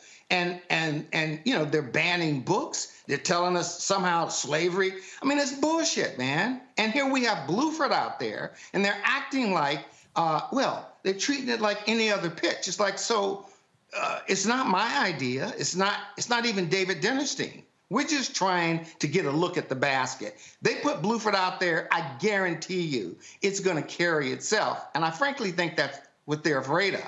They're afraid that we're like you, Roland. We might get self-contained, or like Tyler, who basically didn't need Hollywood. Hollywood needed him. When he came, as you know, he had his community. And basically, Tyler ran his own deal from day one, just like Issa Rae. Just like Issa Rae. But even with that, I always have to remind people that, like somebody put in the chat, Tyler has a studio. Tyler has a physical studio. But what they figured out, and I need people to understand this, because they figured this out even with the music game, was distribution. And that is, if you control distribution, then you control the game. It was a whole bunch of record labels, but once they said, hold up, it's Motown, it's Stack, it's all these different, but if we control the distribution, now we control the access, and that's to the theaters. And now you talk about to the streaming services, which is why you have, again, people are creating their own platforms. But here's the piece. It's very difficult when a Mansa, Nate Parker, David Yellowo, launches trying to compete against a Netflix when you're competing against somebody with a market cap of $300 billion. Disney, same thing. And look, and we all know how black people deal with it, but I got to remind people, when George Lucas did Red Tails, the major 7 Hollywood studios all told him no, because they said there were no white heroes. George Lucas had to put $60 million of his own money to finish Red Tails. This is George Star Wars Lucas. Thank you, brother. Thank you. And when you talk about that, it's funny. This business is like, I call it a 3-legged stool, right? It's about content, it's about distribution, and it's about financing. So we've got 2 of the 3, right? We've got great content, and really distribution with our audience. I mean, just like you, shit, I think we could put this on a YouTube channel if we could pay for it. We don't have the financing. So that's what we need. Like, I'm tired of trying to convince Hollywood. I mean, did you see in Sunday's paper, there's an article on the front page about how Netflix gave this guy $55 million to do a series. He went out and bought 5 Rolls Royces, a Ferrari, put $11 million into crypto, never delivered a thing. And they just marked it off and kept moving, right? So we're looking, the one thing our community doesn't have is access to capital and any regular ways to finance. Yep. And I think if we could get a private equity fund to say, hey, give us $1 billion. You know what, Roland, I'd come to you and say, brother, let's spread out. Because over here in France, they respect us, they understand our struggle, and they're very curious about African American. That's what I'm talking about, us. Well, and look, I get people, I get these trolls who yell at, oh, man, you out here begging, they holler do for self, and I'm like, yo, it's a $322 billion advertising industry. How do you think Disney and Warner Brothers and NBC Universal, how do you think they make money? That's how they make money, and we should be tapping into it as well. And so when we have access to, yes, that financing, then we can do projects, and then we know the artist is going to be there. But that's how the game is being controlled. It's controlled two ways: financing and distribution. Well, what we're going to do, Pierre? Look, we're gonna put this segment out. We're gonna share it on social media, and hope it kindles, strikes some interest on some people, because again, as you said, the audience is sitting there waiting to grab it. Folks just got to have the courage to actually do it. We appreciate it, my brother. Appreciate you, Roland, and continued success, brother. Thank you so much. All right, looking clean and the hat as well. All right, Pierre, thanks a lot. Folks, when we come back, I keep telling y'all these white conservatives are going after everything black. Now they're going after some black scholarships in Colorado. Didn't I write a whole book called White Fear? Didn't I tell you this was about to happen? It's real. We'll talk about that next on Roland Martin Unfiltered on the Black Star Network. Next on the Black Table with me, Greg Carr, working under the constant threat of violence. Nearly 50 bomb threats over dozens of HBCU campuses. In 2022, we'll talk to our HBCU Master Teacher Roundtable about the stress, the strain, the frustrating lack of answers, and real community-grounded solutions to the threat of violence we face at HBCUs today. Join us for the Black Table, only on the Black Star Network. Hatred on the streets, a horrific scene, a white nationalist rally that descended into deadly violence. White people are losing their damn minds.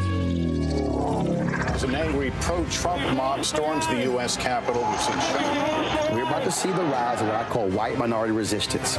We have seen white folks in this country who simply cannot tolerate black folks voting. I think what we're seeing is the inevitable result of violent denial. This is part of American history. Every time that people of color have made progress, whether real or symbolic, there has been what Carol Anderson at Emory University calls white rage as a backlash. This is the rise of the Proud Boys and the Boogaloo Boys. America, there's going to be more of this. Here's all the Proud Boys, guys. This country is getting increasingly racist in its behaviors and its attitudes because of the fear of white people. The fear that they're taking our jobs, they're taking our resources, they're taking our women. This is white fear.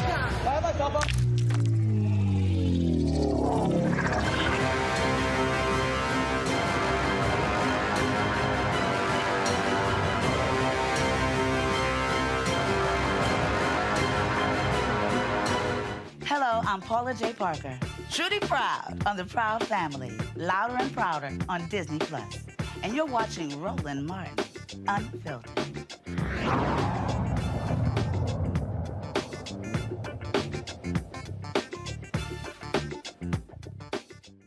All right, folks, I'm going to get to the Colorado story in a second, but I pulled up this story that Pierre was talking about, and this shows you the sheer insanity, Scott. So Carl Rinsch, R-I-N-S-C-H, so this guy directed one movie. I want you to listen to what I just said. Little known director, and so this is the lead of the New York Times story. Near the height of the streaming boom in the fall of 2018, a half dozen studios and video platforms line up to woo a little-known filmmaker named Carl Eric Rinsch. He directed one movie, 47 Ronin. It was a commercial and critical dud. But all of these folks were throwing money, and they threw $55 million at this dude to produce a series that never actually happened. That shit don't happen to black people, Scott. We gotta do 10. We gotta do 10 movies. We gotta do. I mean, but this is the game. This is what we talk about white privilege and how the game is rigged against us. This is what we're talking about. It gets worse. The case of Carlos Watson, who's being criminally prosecuted in the Eastern District of New York right now, right? Allegedly, who had a streaming service or had a media company. Yeah, his media company was Ozzy. Ozzy, exactly. And he's being criminally prosecuted right now by the Eastern District of New York. And if they prosecute him, so regardless of his defenses, but how come they're not prosecuting this individual who literally walked away with $55 million? I don't know the story. I don't know the case per se, but that story is being written. It's not being written because the individual is being criminally prosecuted. It's being written because it's a strange case of how Netflix lost $55 million. That's a lot of money they lose without being criminally investigated. So it's worse than not supporting Black and brown projects in the media or financing them. It's about these other individuals who arguably do the same things as people of color, and yet they don't get prosecuted. Take your pick. You know, a child born of the darker youth shall see many dark days. I mean, this is the reality that when you talk about the creative space that people don't fully understand, Rebecca, and then what happens is our stories don't see the light of day. Yeah.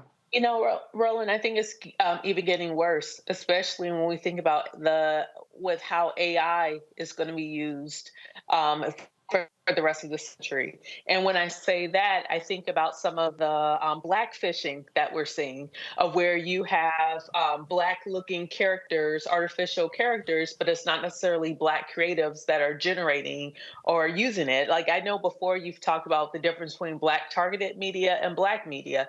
You know, it's the same thing within the creative space. You have black creatives and then you have black targeted creations. And, you know, we see this across many industries. And so I was even thinking about the reference to Tyler Perry in the last segment, and then I started thinking about Master P. You know, we live in a world now where Master P selling mixtapes out of the back of his trunk, it couldn't happen anymore in 2023. Or even Tyler Perry selling Medea movies. And then remember all the bootleg DVDs and then the real DVDs that he sold out of his trunk. That simply couldn't happen anymore because how we receive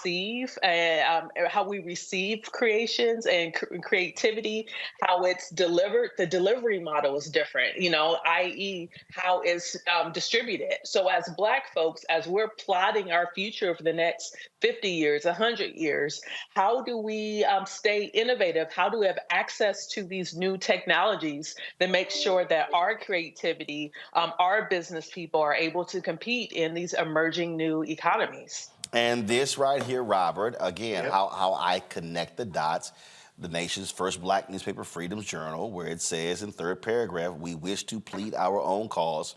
Too long have others spoken for us. This is us saying we wish to make movies and make shows about our experience. And as opposed to, if I have to see another damn show on Stars or some other network where black folks are selling drugs, I'm like, damn, okay, another one, and another one, and another one. And guess what? Lionsgate and Stars are making tons of money. Their stock price is going up. But this is what people don't understand. They don't understand the battles that you go through.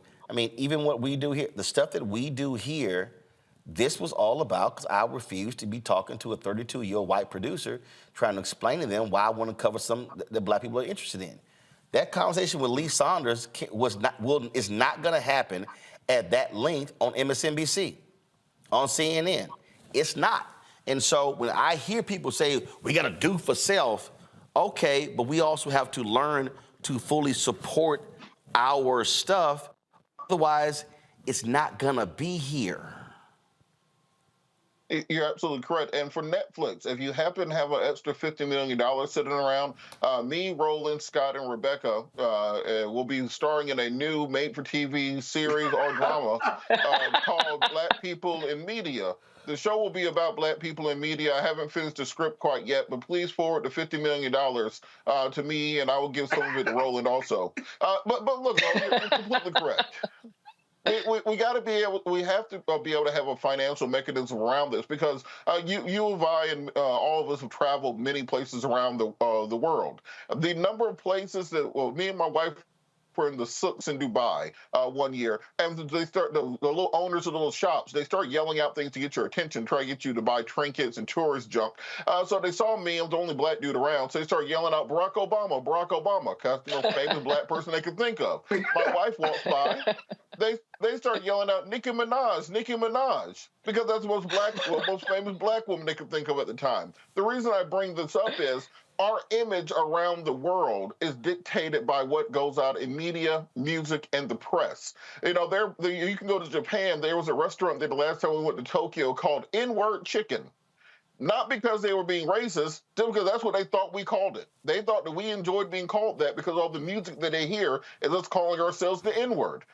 You'll see festivals in Southeast Asia where they'll dress up in blackface and run around with guns because they think that's what black society is, because that's the image that we've been pumping out there for 30, 40, 50 years. And if we're not able to finance the counter-programming to that, when you talk about black women traveling in Europe and people assuming they're prostitutes because that's the music that they get pumped out there because all they see is Sexy Red and Ice Spice and Cardi B and Meg Thee Stallion. When you see black men being detained at airports around the globe because they assume they're trafficking drugs of some kind, because that's everything that's in the music. Every rap song is about trafficking drugs and killing people. When you see people who aren't served the same way in different parts of the world, right? Because that's the image that we're allowed to put out there, and we have to fight back against it.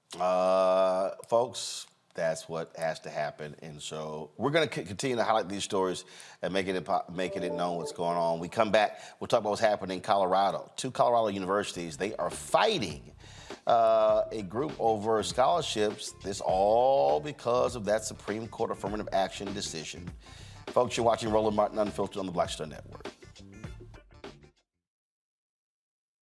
On the next Get Wealthy with me, Deborah Owens, have you ever had $1 million idea and wondered how to bring it to life? Well, it's all about turning problems into opportunities. On our next Get Wealthy, you'll learn of a woman who identified the overload bag syndrome, and now she's taking that money to the bank through global sales in major department stores. And I was just struggling with 2 or 3 bags on the train. And I looked around on the train and I said, you know what? There are a lot of women that are carrying two or 3 bags. That's right here on Get Wealthy, only on Black Star Network. Grow your business or career with Grow with Google's wide range of online courses, digital training, and tools. Gain in-demand job skills with flexible online training programs designed to put you on the fast track to jobs in high-growth fields. No experience is necessary. Learn at your own pace. Complete the online certificate program on your own terms.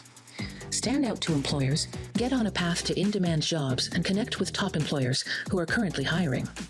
Take one professional career certificate program or all 6. Earn a Google Career Certificate to prepare for a job in a high-growth field like data analytics, project management, UX design, cybersecurity, and more. All professional career certificate programs must be completed by December 31st, 2024. Scan the QR code to complete the application. There are 1,000 scholarships available.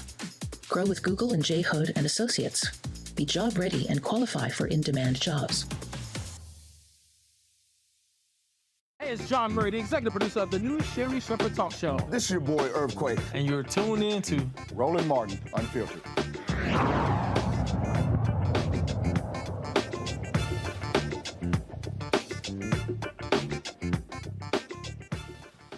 Two Colorado universities are the targets of an anti-affirmative action conservative group that has filed federal complaints alleging its distribution of federal scholarships is race-based and discriminatory.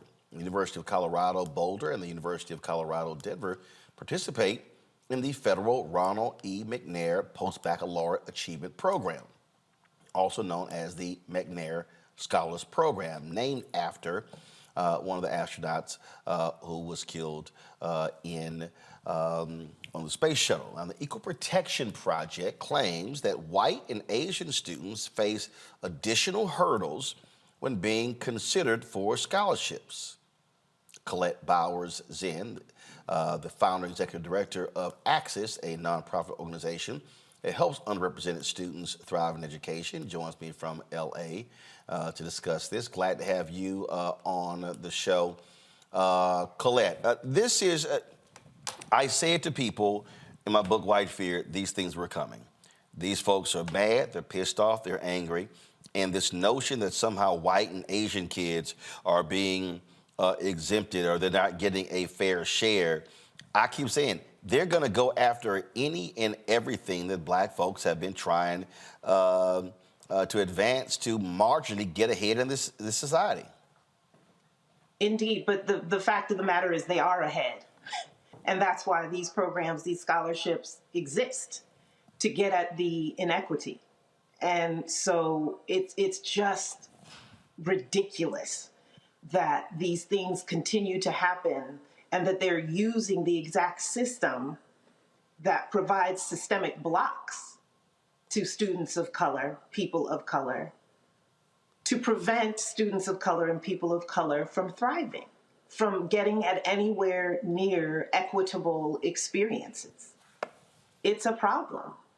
Well, and what's happening now is that, again, when you go after one of these programs, it becomes a chilling effect, just like when they went after the venture group that was in Atlanta that was there to help out black and other female entrepreneurs. And so what they hope, they want to force people to begin to change their programs on their own out of fear of them being sued. And that's exactly what's going to start to be the outcomes coming out of this. Because again, it's people who the system have worked for that then have the time and resources to perpetuate these silly lawsuits against people and institutions who don't have the time or resources to defend them. So it's going to cause fear across the systems so that people stop considering these type of program or hosting these type of program, because they don't want to deal with the potential of getting hit with lawsuits and anger and reactions and bad press and all of that come with organizations like the Equal Protection Project. So how do we fight back? Again, it's just like what you guys were talking about in the entertainment industry. At some point, we have to get really behind for us, by us. And we have to not only be for us, by us, and get the people in the Black community who have the wherewithal and the money and the resources and the connections to build up scholarship programs, support, etc., for our students of color to show up and help us and help our kids get to where they need to be. It's also that certain systems already exist, and we have to rally around our own once in these systems, like private school systems in our country. They exist.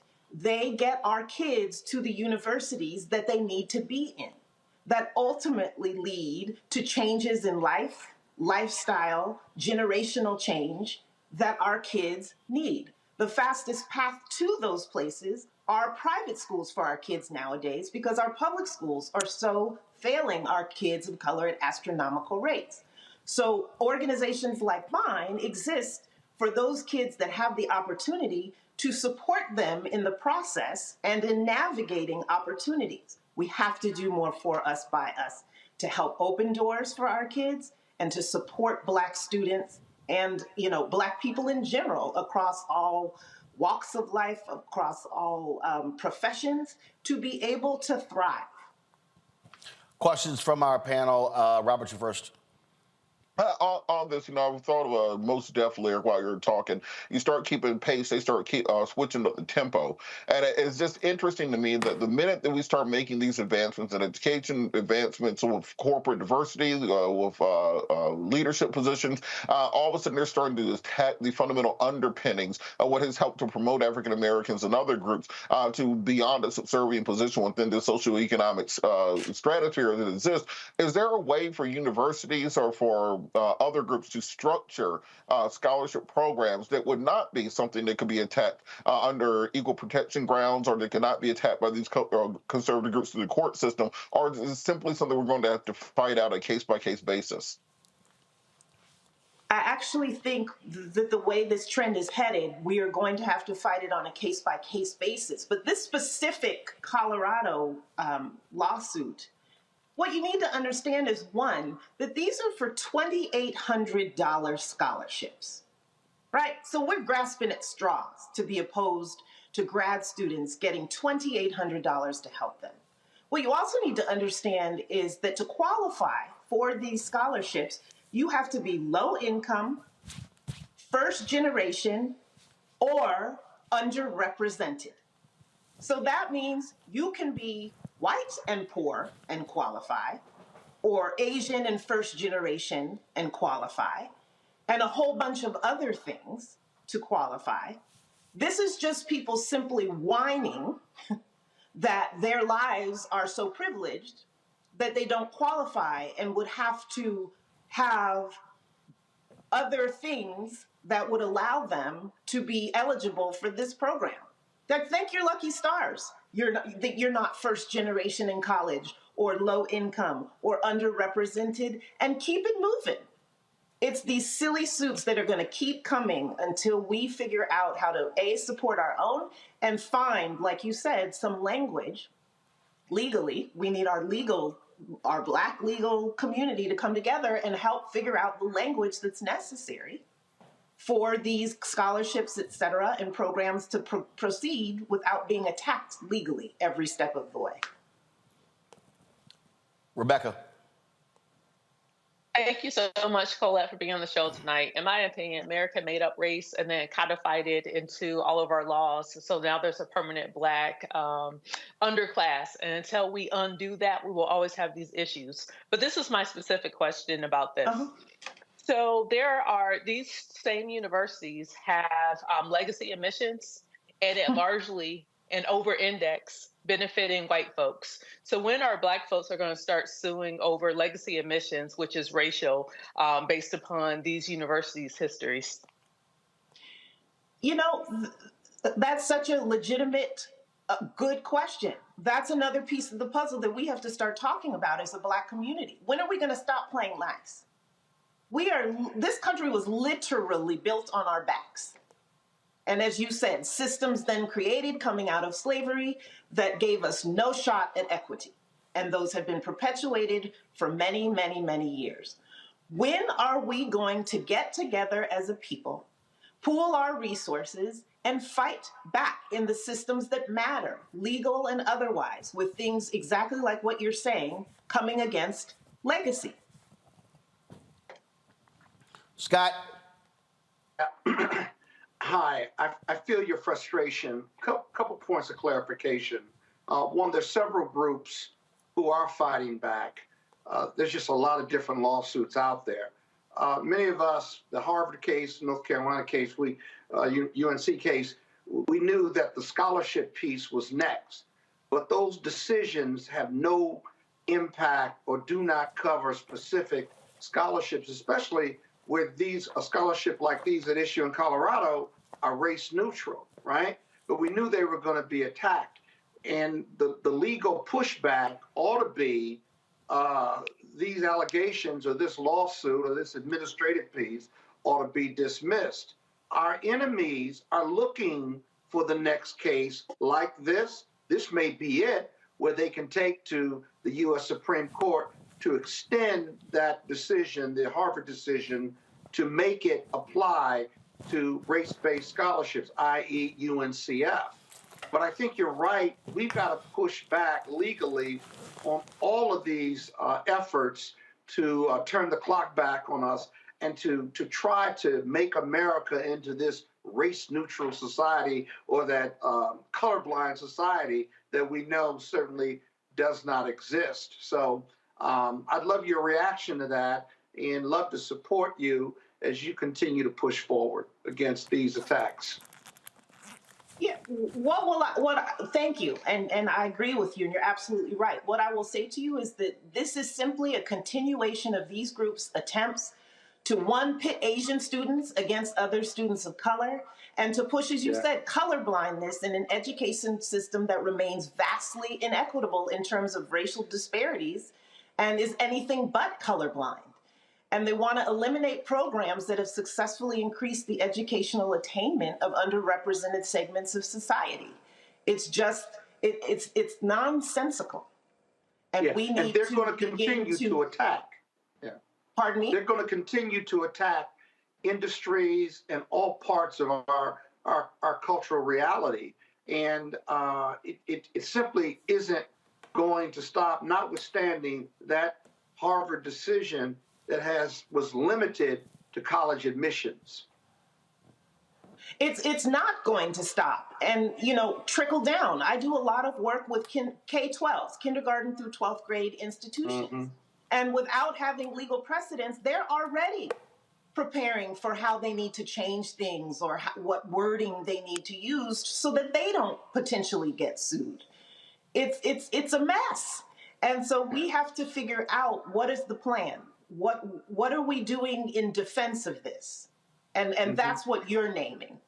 Where are we going to come up with the counter attack for this so that it doesn't spread further? All right. Yeah. Colette, we appreciate it. Thanks a lot. Thanks for having me. All right, folks, we come back. I think Rebecca, Scott, and Robert are going to really enjoy this next segment. It's shade left and right, Vice President Kamala Harris. It's 8 o'clock. What? It's 8 o'clock. I got to go. Well, I'm going to do this here, Scott. Since you got to go, I'm going to go ahead and play this right now then. So, y'all, when I went by the Clark Atlanta homecoming, one of the things that people in Atlanta kept saying, they kept telling me, could you please get P. Naughty or whatever the hell your little name? They said, could you please keep him off the air? I said, I'm just letting you know. So I said, listen. I got fans out there. You got fans? Well, I got fans.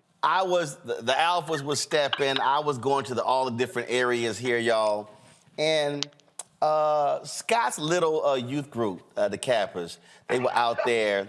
And the young dudes, they shimmy. I don't even know what the hell that even is. So the older dudes, they still using canes. So I captured a little video out there of folks in action. And go to video now. Let's run it. And I told y'all how often we would count how many times Kappas would drop canes. So that was one. So I was going to show this a couple of weeks ago. Scott left early, so I had to save it. Y'all don't worry about it. He going to drop it again. It's coming. It's coming. It's coming. So, damn. And so there we go. And I told him, I said, I'm putting this on the show. So you hear me just say it. That's going on TV. Oh, I ain't done, Scott. Oh, no, Scott. So then another brother, they gave him the cane. And just turn the audio up. I need y'all gotta roll this here. Because I made it clear, Scott, I was gonna show this just for you. So that's me handing these two sisters my camera. Because I wanted them to capture me in the video when they dropped the cane. So you know that, oh no, Scott, I had it for you. And so he gonna switch in a second. He gonna hand the cane to this other brother, cause I was sitting here laughing at him. Boom, he dropped it. So there you see me handing it to him. I'm trying to hand it to him. See, that's how y'all. Cane, man. Say it again. You ain't supposed to touch his cane. Well, don't drop the damn cane. Don't be saying we can't touch. Now this right here. Oh yeah, leave Scott in the box right here. I need Scott to be seen when my man just start dropping.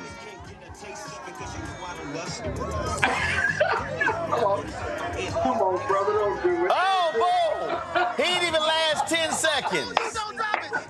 Rebecca's over there counting the drops. Don't do it. Don't do it. No, he ain't done. Another drop. We ain't done. Why are they doing that? Why? We ain't done.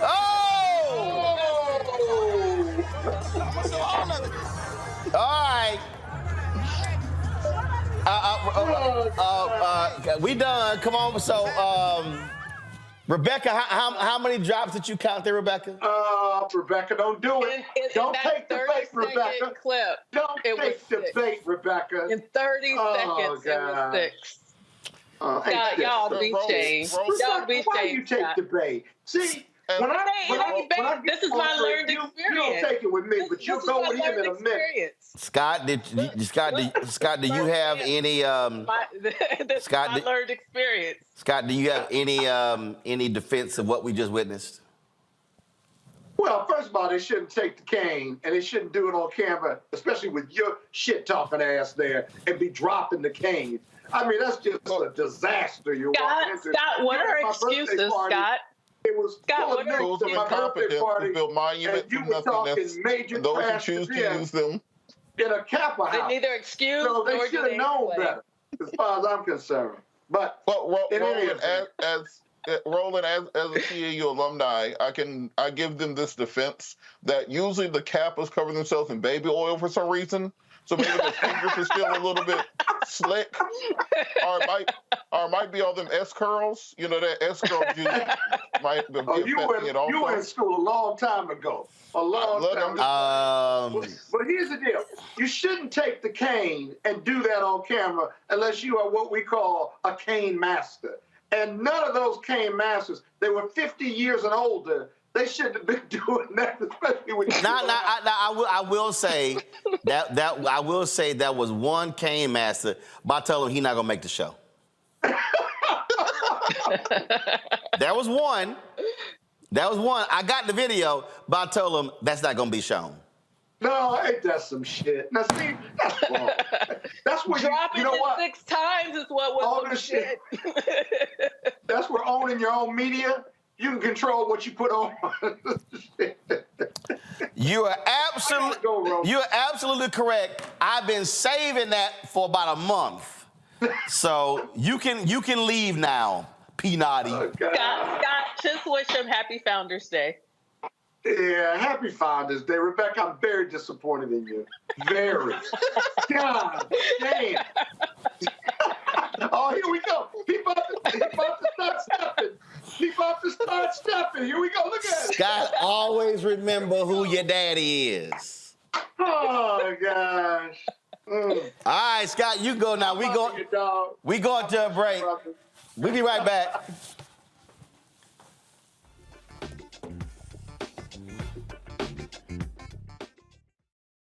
When you talk about blackness and what happens in black culture, we're about covering these things that matter to us, speaking to our issues and concerns. This is a genuine people-powered movement. There's a lot of stuff that we're not getting. You get it, and you spread the word. We wish to plead our own cause. Too long have others spoken for us. We cannot tell our own story if we can't pay for it. This is about covering us. Invest in black-owned media. Your dollars matter. We don't have to keep asking them to cover our stuff. So please support us in what we do, folks. We want to hit 2,000 people, $50 this month, raise $100,000. We're behind $100,000, so we want to hit that. Y'all money makes this possible. Checks and money orders go to P.O. Box 57196, Washington, D.C. 20037-0196. The Cash App is $RM Unfiltered. PayPal is R Martin Unfiltered. Venmo is RM Unfiltered. Zelle is Roland at RolandSMartin.com.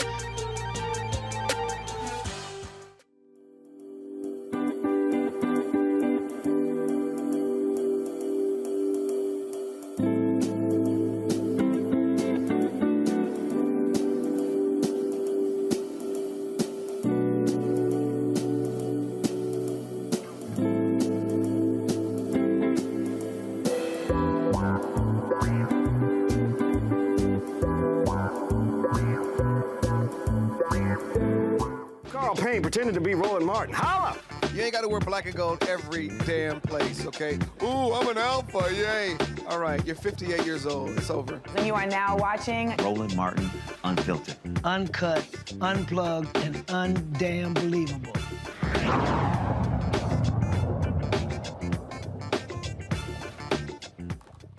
Y'all know I am absolutely King Petty.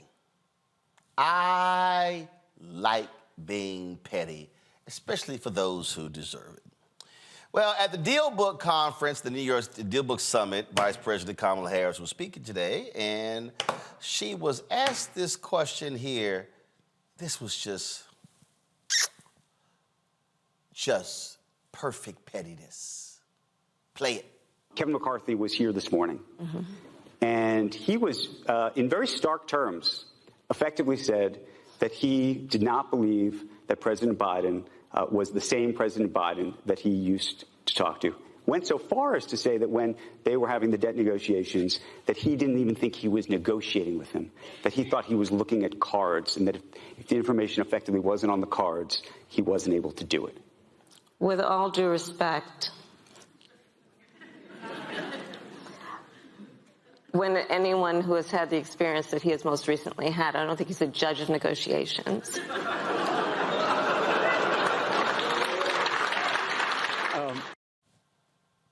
Love it. That's how you got to respond, Rebecca. With shade. I mean, with all due respect, Kevin McCarthy is the worst one right now. There's no one worse in Washington, D.C. that could actually talk about what negotiation is looking like. Because, in fact, he negotiated the poison pill that actually kicked him out of the speakership. So she's right. So good for her. I want to see more of Vice President Harris out on the road and really touting what she and the rest of the administration has been doing for the American people. That's what it's going to take in order for the Biden-Harris administration to retain the White House next fall. This was a little different type of shade, Robert, but Lauren Boebert, you know, really, really dumb Lauren Boebert, was questioning somebody with the Social Security Administration. And well, just watch. You all are allowing delinquent employees to sit on their sofas at home instead of actually getting to work and doing their jobs. This is absolutely unacceptable. So our employees are working whether they are in the office or at home, and they are. Are you monitoring the work that they are doing from home on a regular basis? Yes, we are. Every employee, do you have the numbers of the hours that are submitted?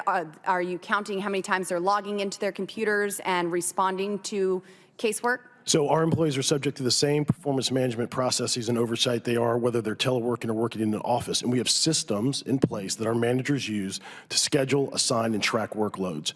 And that includes individual employee workloads in many cases. So real-time understanding of what actions are being processed at any particular given time. Additionally, our employees are required to be accessible to their supervisors, clients, colleagues, and external parties during work hours via a variety of means, including instant messaging, video platforms, and telephone. They are connected to the workplace, whether they are in the office or at the home.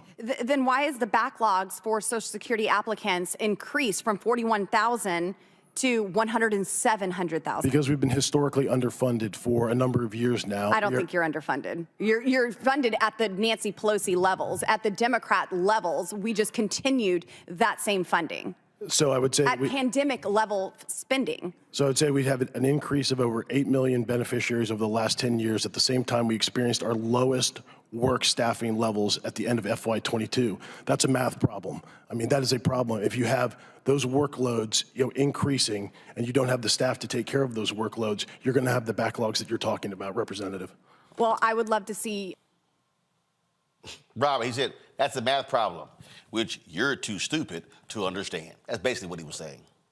Well, this often ends up being the problem with conservatives, that they live in a silo. So when you're in a conservative media silo, no one ever actually has responses or questions to the things you're saying. You can simply repeat the same talking points, and because you're in an echo chamber, it sounds like it's a good idea until you bring it to the light of day and actually have to respond to questions that are asked to you. Of course, the person who's in charge of the Social Security Administration is going to have the questions of the Social Security Administration. And now whatever staffer presented those questions from Lauren Boebert probably should put some stickers and some sticky faces and some smiley faces on there so she can understand how to get from point to point. But it really is an embarrassment when you have a Congress right now that is so incompetent they can't carry out just simple direct examination, not even cross-examination. That this, I believe, is exactly why Hunter Biden wants his testimony to be live and in public and on camera, not behind closed doors, because he wants to have those exact same moments that the Social Security Director had and everyone else has had in front of the world, and not allow Republicans to try to sanitize it, clean it up, and flip it around into something that never happened. So I'm not quite sure why people keep saying Rebecca and Robert and Elon Musk is this genius and brilliant. At the same Deal Book conference, he was asked about these advertisers who have been pulling out because of his anti-Semitic tweets. So this is what the fool said, the person who has a platform called X, formerly Twitter, where 90% of your money comes from advertising. This is literally what this fool said. Apology tour, if you will. That this had been said online. There was all of the criticism. There was advertisers leaving. We talked to Bob Iger today. I hope they stop. You hope? Don't advertise. You don't want them to advertise? No. What do you mean? If somebody's going to try to blackmail me with advertising, blackmail me with money, go fuck yourself. But go fuck yourself. Is that clear? I hope it is. Hey, Bob, if you're in the audience. Well, let me ask you then. That's how I feel. Don't advertise. How do you think then about apology tour, if you will? You saw Andrew Ross. You saw, here you go. Did this fool just say what I think this fool just said? And then he said, hi, Bob. He was talking about Disney. And here's the deal, Rebecca. Disney, NBC Universal, Apple, Lionsgate, a bunch of these companies, they suspended advertising. And I've said, hey, send the money to black-owned media. Elon Musk just said F off to all those major companies. All of the advertisers should immediately pull their money from Twitter. And then he later complained. He later complained that, that if they pull the advertising and the company fails, then the blame is going to be on them.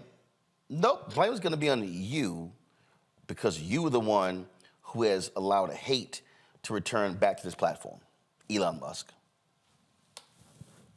So with all due respect, someone who is a white South African who was raised with South African apartheid values, who then take over one of the largest platforms in the world that has a large, great influence and footprint all around the world, impacts world affairs, and then decides that he's going to remove entire departments that regulate hate rhetoric and racist rhetoric on its platform. He's letting you know what his values are. He's letting you know who he is. So for those corporations that are still flowing money to a platform with someone who has very racist ideology and values, they get what they get. But they're also showing where their values are. Because after all, I believe it was Dr. King who said that said that budget and money and how we spend money, it shows where our morals are. And clearly that's what some of these large corporations are showing by continuing to advertise on X. Robert. Time for me to do my normal Elon soapbox. So Bill Nelson, NASA administrator, pulled funding from Elon Musk and SpaceX. The money that Twitter or X, wherever it gets, is just walking around money for Elon. He does not care about it. It is entertainment money. It is the money that he pays to be able to flip a bird at the entire world and say, I can do whatever I want. Because he has signed a $4 billion contract with NASA in order to develop the human landing system for the Artemis missions. He also has contracts with the United States Space Force to use Falcon Heavy to deliver geosynchronous satellites to Earth orbit. He also has additional contracts with the U.S. government to ferry astronauts back and forth forth to the International Space Station. He has Falcon 9 contracts with nearly every major broadband provider on Earth to deliver rapidly reusable rockets to low Earth orbit and then return them and then continue doing so. He has contracts with the FCC with his Starlink system in order to have low latency global internet that will in the near future put all broadband internet out of business.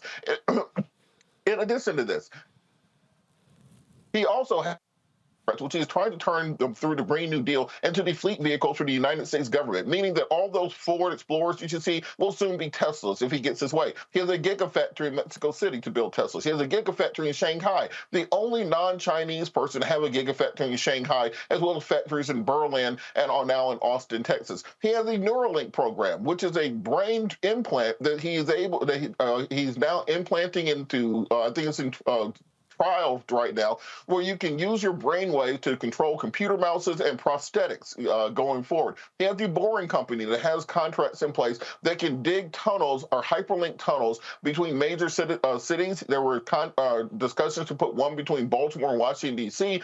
There's a prototype one in Las Vegas. And those suckers they ain't never worked.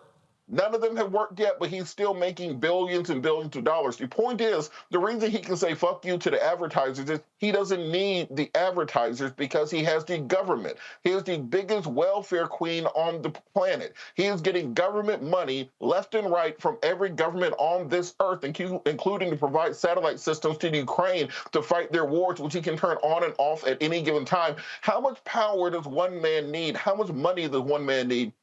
He effectively has his own fleet of intercontinental ballistic missiles that are completely unregulated by any world government. He has his own internet satellite constellation. He has his own spaceships. He has his own electric vehicles, and we are not doing anything about it. And we're worried about him saying F you to advertisers. Well, I would love him to lose all those government contracts, too. That's it. Robert, Rebecca, I appreciate y'all being with us on today's panel. Thank you so very much. Folks, earlier today, I did a master class at North Carolina A&T University. Had a very good time there with the journalism students. Was invited by my longtime NABJ colleague, David Squires. And, of course, the students, as they always do, wanted to share with us one of the favorite traditions at North Carolina A&T. 1, 2, 3, pause, go. Can I get a deep pride? A deep pride? Yeah. So glad to be there. Glad to see Chancellor Martin, my alpha brother. And that was absolutely great to be with those students at North Carolina A&T. Hey, folks, don't forget supporters of what we do. YouTube, folks, y'all watching right now, hit that like button. We should easily be at 1,500 likes, so y'all got time to do it right now. Also, your support is critical to what we do, so send your check and money order to P.O. Box 57196, Washington, D.C., 20037-0196. Cash App is $RM Unfiltered, PayPal R Martin Unfiltered. Venmo is RM Unfiltered. Zelle, Roland at RolandSMartin.com, Roland at RolandMartinUnfiltered.com. Also, be sure to download the Black Star Network app, Apple phone, Android phone, Apple TV, Android TV, Roku, Amazon Fire TV, Xbox One, Samsung Smart TV. You can also, of course, check it out 24-hour, 7-day-a-week streaming channel. We're available on Amazon News. So simply go to Amazon Fire, click Amazon News, tell Alexa to play news for the Black Star Network. Also, you can check us out on Plex TV, Amazon Freevee, Amazon Prime Video as well. And do not forget, you can also check out, be sure to get a copy of my book, White Fear, How the Brownie of America is Making White Folks Lose Their Minds. Folks, that's it. I'll see you tomorrow, right here. Holla! Folks, Black Star Network is here. Oh, no punches! I'm real revolutionary right now. Support this man, Black Media. He makes sure that our stories are told. Thank you for being the voice of Black America, Roland. Stay black. I love y'all. All momentum we have now, we have to keep this going. The video looks phenomenal. See, there's a difference between Black Star Network and black-owned media and something like CNN. You can't be black-owned media and be scared. It's time to be smart. Bring your eyeballs home.